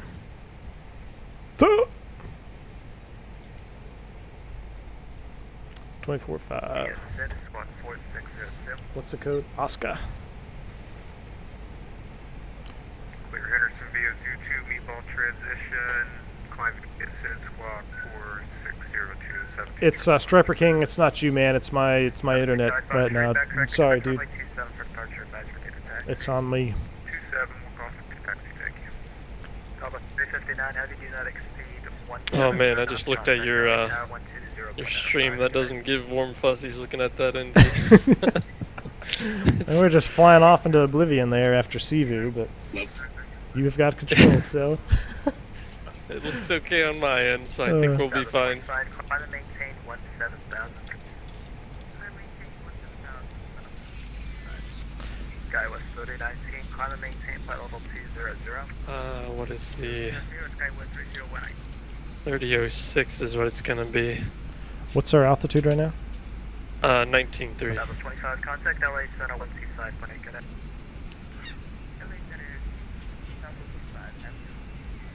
Skywest 3019, contact Man, this LA guy's Center busy. 125, when I get it. Yeah, he is. Approach, good afternoon, Spirit Wings 8087. We're out of 19 with Oscar. Strength 8087, SoCal approach, reduce speed at 250. Roger that, we'll slow at 250 knots, Spirit Wings 8087. I'm too busy looking at this Orbix view here. Hey man, rather have them slow us down than speed us up like they usually do. Like, max forward speed, and then you're like, hey, can we get a little slower? And they're like, no. No, 250 to the marker, son. Hey, ouch. Alright, I got 3006. Alright, I guess I'll come inside. 17.9. 3006 set, passes 17 checks. You want it? Approach. Yep, let's do it. Approach checklist. Briefing's complete. ECAM status is checked. Minimums. Uh, I'm trying 3. That's not right. Actually, it is 304. I 30 didn't realize it was the same for both. 304 set. 30. Oh, okay. 3004 set. Actually, let's try it again because I was doing that from memory and I totally screwed it up. So now that I got the checklist in front of me. All right, briefing's complete. Approach stable by. That's a new one for you. That I huh? never used to talk about. Yeah, 1,000 feet above. Yeah, 1,000. 1,000 feet. ECAM status is checked. Seatbelts are on minimums. 304 set. 304 set. Engine anti-ice 1 and 2. Off. Off. Altimeters. 3006 set. 3006 set. Passing 16-1. Whoops, 16 on my side. Approach check is complete. Roger. So When did they add that?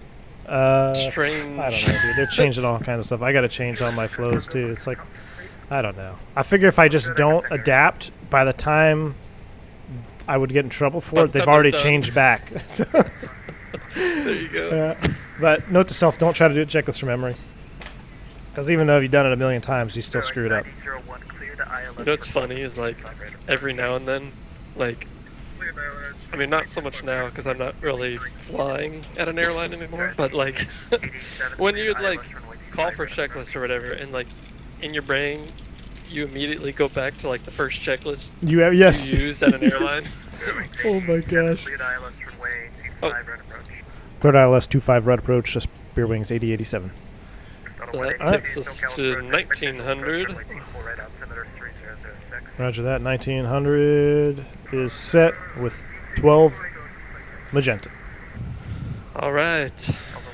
Yeah, so what Phantom is referring to is the principle of primacy. So That's if right. you're an instructor, you probably know about the fundamentals of instructing, or if you're a student and you're going through the first time you learn something, it is going to be what you default to in any like high stress situation, or any time that you have a lapse in judgment on that particular item. You're going to always refer back to the first time that you learned something. That's why it's very important if you're doing maneuvers or learning systems or teaching, especially if you're an instructor, you want to make sure you teach the right thing the first time. Because if you don't, it's very, very hard to nix that and go back to a change. At one point, they changed the auto brakes from the approach checklist to the landing checklist. Just one item. And I can't tell you how many times I said auto brakes on the approach checklist, and it wasn't there anymore. It's just because I would automatically go through, and I'd have the checklist in front of me, and I'm reading it down. I'm like, oh, approach stable, camp status, auto brakes. Oh. It's not on that checklist. It's one checklist down. It's so annoying, but it's a real thing. Minus 52 feet per minute in the MD-80, says Sam. Man, Nice. you gotta. He's gonna show you up here. Maintain 170 knots or greater to final contact. FOI chills. 5, good day. Fundamentals of instructing. You got it, man. What block it is for Algeria to go? Best landing at vSpirit. Ooh. Dude, this Orbix is straight juice right now. I Yeah, haven't. I don't even know looking what's at it. going on inside. I'm not here on the wing. Golf, maintain 170 knots or greater to a 5-mile final. Contact Valley Tower 120.95. 170, They definitely got the look right, that's for sure. Yeah. This is why we flew for 3 hours, is because we wanted to fly into Orbix. Dude, my PFD is like all getting sorts of jacked up here. Let's see. Oh man. Oh no, Hopefully no, it'll fix it itself came in. soon. It came in. Except to me, it looks like you're flying via the Intrindo. What? Yeah, I don't. We're flying in nothingness on mine, but I trust you. Yeah, we're good. Like rhyming the checklist. Yep, Robert. That Delta 350 is landing. Jeez. Dude, it's 2:30. We started at 11. This is unbelievable. This is unbelievable. Wait, you know you're in vertical speed, right? Or no? Are you? I shouldn't be. Yeah. On my screen, I'm managed. On my screen, you're in vertical speed 200. So, Oh jeez. this could get interesting here. Yeah, I got speed out constraint star right now. Really? No, I don't have any of that. I'm going to push it to see if it syncs. So, 70 Charlie Foxtrot, ready to I wonder if like Traffic. the random lags you get are not exactly helping with our. I'm sure- Now I just went to. There we go. I fixed it. We're Okay. back and managed. Did you do that? Yeah, I tried to manage the altitude to see if it... Interesting. 1675, contact Valley Center 125.8, good day. 12518, so 6075, good day.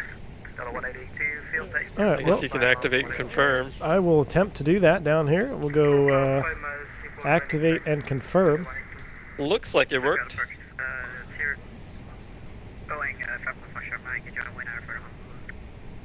So we got 5,500 pounds on board. This is unreal. SoCal, expect to right for departure, advise for data taxi.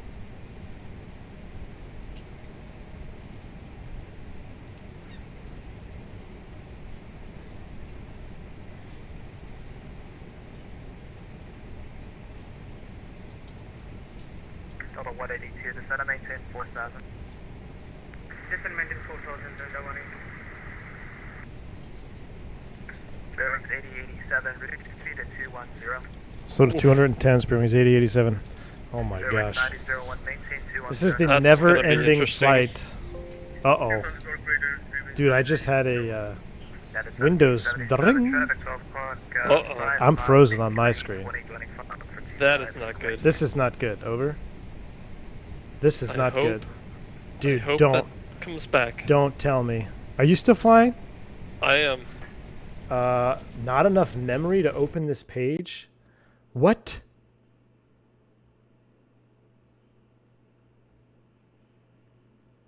That. Are you still there? I'm still here. Dude. My, oh my. Mine got paused. Are you? My Is X-plane it frozen or is it coming back? My X-plane crashed. Oh really? The application has crashed. A report has been sent. Dude, but I don't That's have... not good. I can't even see my live stream. Like, am I still streaming? I don't know. I can't see chat. Oh, wait. Okay, I'm refreshing it. Uh-oh. I don't Oh, know. no. People are putting F in chat for... No. Okay, I got the chat back. Are you serious? Bruh. Ouch. My X-plane is done. It just crashed. Are you... After 3 hours, dude. Are That- you serious? Are you... What's your situation? Are you still It's still flying? going. Are you flying? Yeah. Let me load it. Let me load into LA and try to see your landing. Okay. What is going on, dude? I heard a boodling, and then it just crashed, and then but like I lost everything. My whole YouTube page is gone. Dude, what I a wonder what gremlin happened. of a day. I've never had this before. Yeah, they can hear me. I see you guys streaming. All right, so I won't start cussing. That's good. Toolless quick save. Well, if he's still flying, I'm going to jump into LA. I'm going to load up on hold short of the runway and just see if you guys are not on Yikes. VATSIM anymore. Oh, are you still on? Can you reconnect? Oh crap! I can reconnect as the. Yeah, just reconnect as like a legit person. Oh my gosh. Well, at least it wasn't a 7-hour long haul. Yeah, that would be even worse. I mean, this is pretty bad. Yeah. I blame you. Acceptable.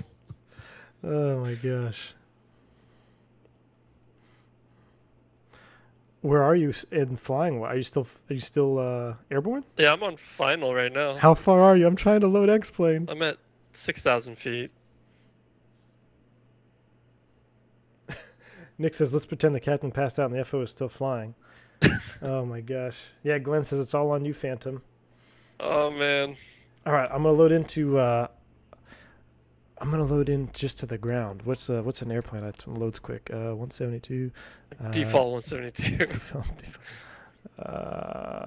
Where the heck's my default? I'll do default C90. That's fine. KLAX, and I'm gonna load into. You're landing 25, right? So I'm gonna load into ramp Charlie, Right. and start flight. Hang on, guys. We're gonna watch the landing. We're gonna watch the landing. PC is toast, says Kyle. Yeah, man. I don't know what happened there. This is probably my second crash ever. I can't believe my X-plane crashed. What the hell happened there? That's crazy. You know what's ironic is my stream hasn't dropped a frame since we crashed. Since X-plane crash. Yeah, so something has been going on since we started. Yeah. Gosh, that sucks. Should have had the steak. Go around, Phantom. That's what Kyle says. What's your altitude? 5,000 right now. Oh, we'll get in before he gets down. We're loading scenery. Good luck, Phantom. We're all counting on you. All right.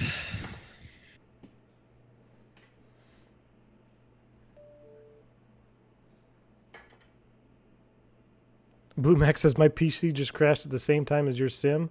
Oh man. Too much activity on CPU. No, my CPU didn't exceed 53% load the entire time, man. I've had it up monitoring. CPU is fine. I don't know what the heck is going on today. This brings back bad memories. This is like, dude, remember FSX when you'd have like, what is it, out of memory air? Or, Oh yeah. Oh, did you ever get happened those? all the time in Yeah. that thing. Yep. Or what was another FSX crash? Like I remember I used to get like what, NTDL or some NVIDIA crash all the time. Brian says I want a refund on your tickets. My sim crashed when I flew that 727 in Portugal. Oh, that's right, Christian. I remember that. Yeah, I think that's the only other time on stream I can remember my sim crashing. I'll check the log text. Oh, it's too late. Oh no, but I can check the. I still can check the event viewer, but I want to load in here. I want to catch Phantom's landing. We're gonna hijack ourselves into his airplane here. All right, X-plane is connected. All right, close that, close that. I got a million different things here. Close this, close this. Dude, I wonder if I can connect to hold on. I'm just gonna connect as an Amflight airplane over here on the ramp. BE99.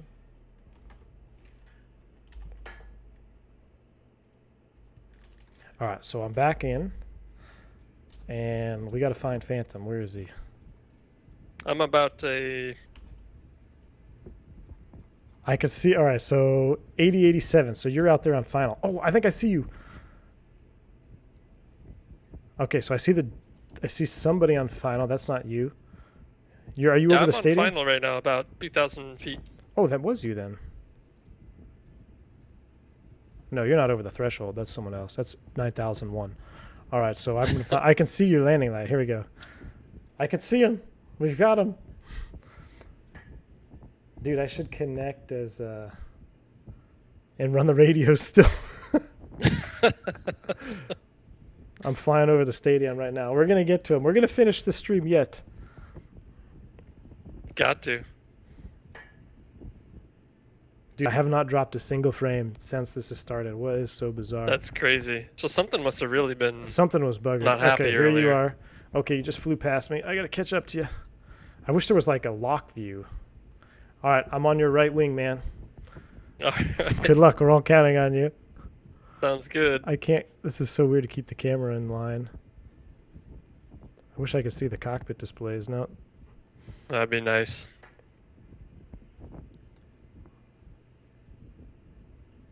All right, we'll go to the runway.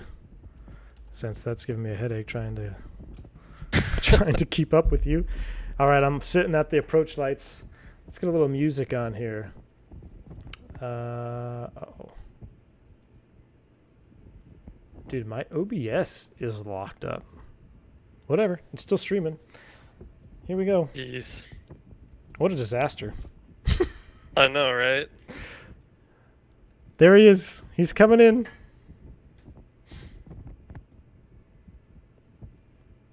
The butter overflow. Man, for those who wanted a really educational multi-cruise stream today, I do apologize. We won't get this sorted. Captain incapacitation. Dude, I will say this. You look stable as all hell coming in here. Is the autopilot on or are you hand flying? I'm hand flying right Man, now. he And is looking- auto manual thrust. 10 for 10. 10 for 10 on this. And manual thrust. Dude, he's coming in over the numbers right now. You're going right over top. Oh, dude, that's kick-ass. All right, here we go. Let's watch the touchdown. All right. You haven't touched down on my screen yet. Ooh, that looked a little firm. Right on the center line, though. What was your touchdown rate? It says 190. I'll believe that. I believe that. I think we literally just watched Phantom do a 190. Dude, you were right on the center line, too. Awesome I stuff. was trying. Dramatic music. I can't even get the music on for you guys. Dude, I don't know what has happened. Maybe my computer That's so weird. updated or something. Because I heard the Windows sound. But I can't even, I can't adjust my OBS. Like, I can't even change the frame or anything.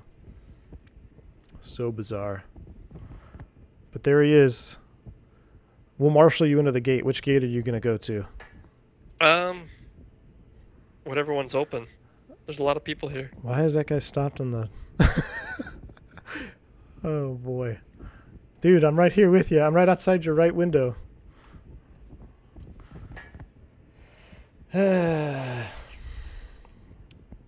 Forgot to connect Pegasus after reset and it froze on landing, so touchdown was 450 for max. Oof. Jump and Run says, no need to apologize. This was hilarious. Well, I'm glad you enjoyed it. Man, the 3D model is definitely not up to par, though. I will tell you that. Like, this 3D model is straight out of FS9, but it's we still made it. We recovered. And did you get a gate assignment yet? I'm just gonna go to Terminal 5. Looks like Sam collapsed go his gear to- over here in the MD-80. He's underground. I know. It Did you looks see pretty that rough. too? Well, park to the left of him. You're gonna park to the left of him. All right, I'll marshal you in. I'm right here at the gate. We're gonna marshal in Phantom. Dude, this is actually better than me taxiing. All right, I'm gonna put myself right on the center line.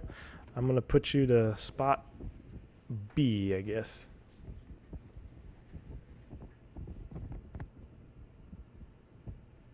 Windows really shuts down after you run out of memory. Could it have been a memory error? But I don't know. So what happened is my browser tab that had YouTube up, it just went white and said it doesn't have enough memory to display this page. Could it be like an internet interesting. memory thing, maybe? I have no idea. But I have not dropped a single frame, dude, since we left. That's unreal. Wait, you're parking to the left of him, right? Yeah, to the left. You mean to the right? Yes. Oh, my gosh, I'm at the wrong gate. Here, I'll go All right. real slow. Oh, How I'm about I'm here now. I'm here. that? Okay. You're Oh, you are parking to the left. Oh my gosh, I'm an idiot. Yeah, other left.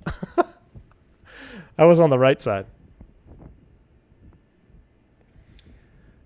All right, here he comes. I wish I had dramatic music to play for you guys.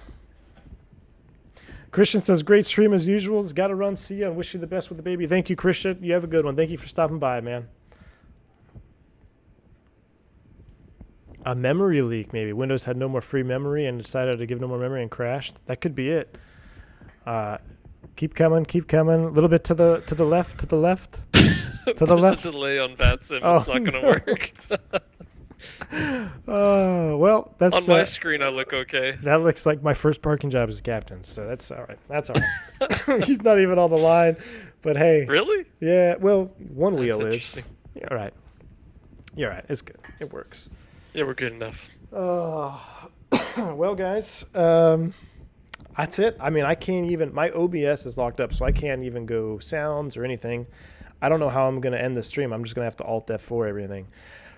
But mods, well, first of all, shout out Phantom, dude. Thank you for spending your day with me. And as technical difficulty, as many as we had, we still got the mission complete. The plane is at the gate. We saw the landing. We saw the touchdown.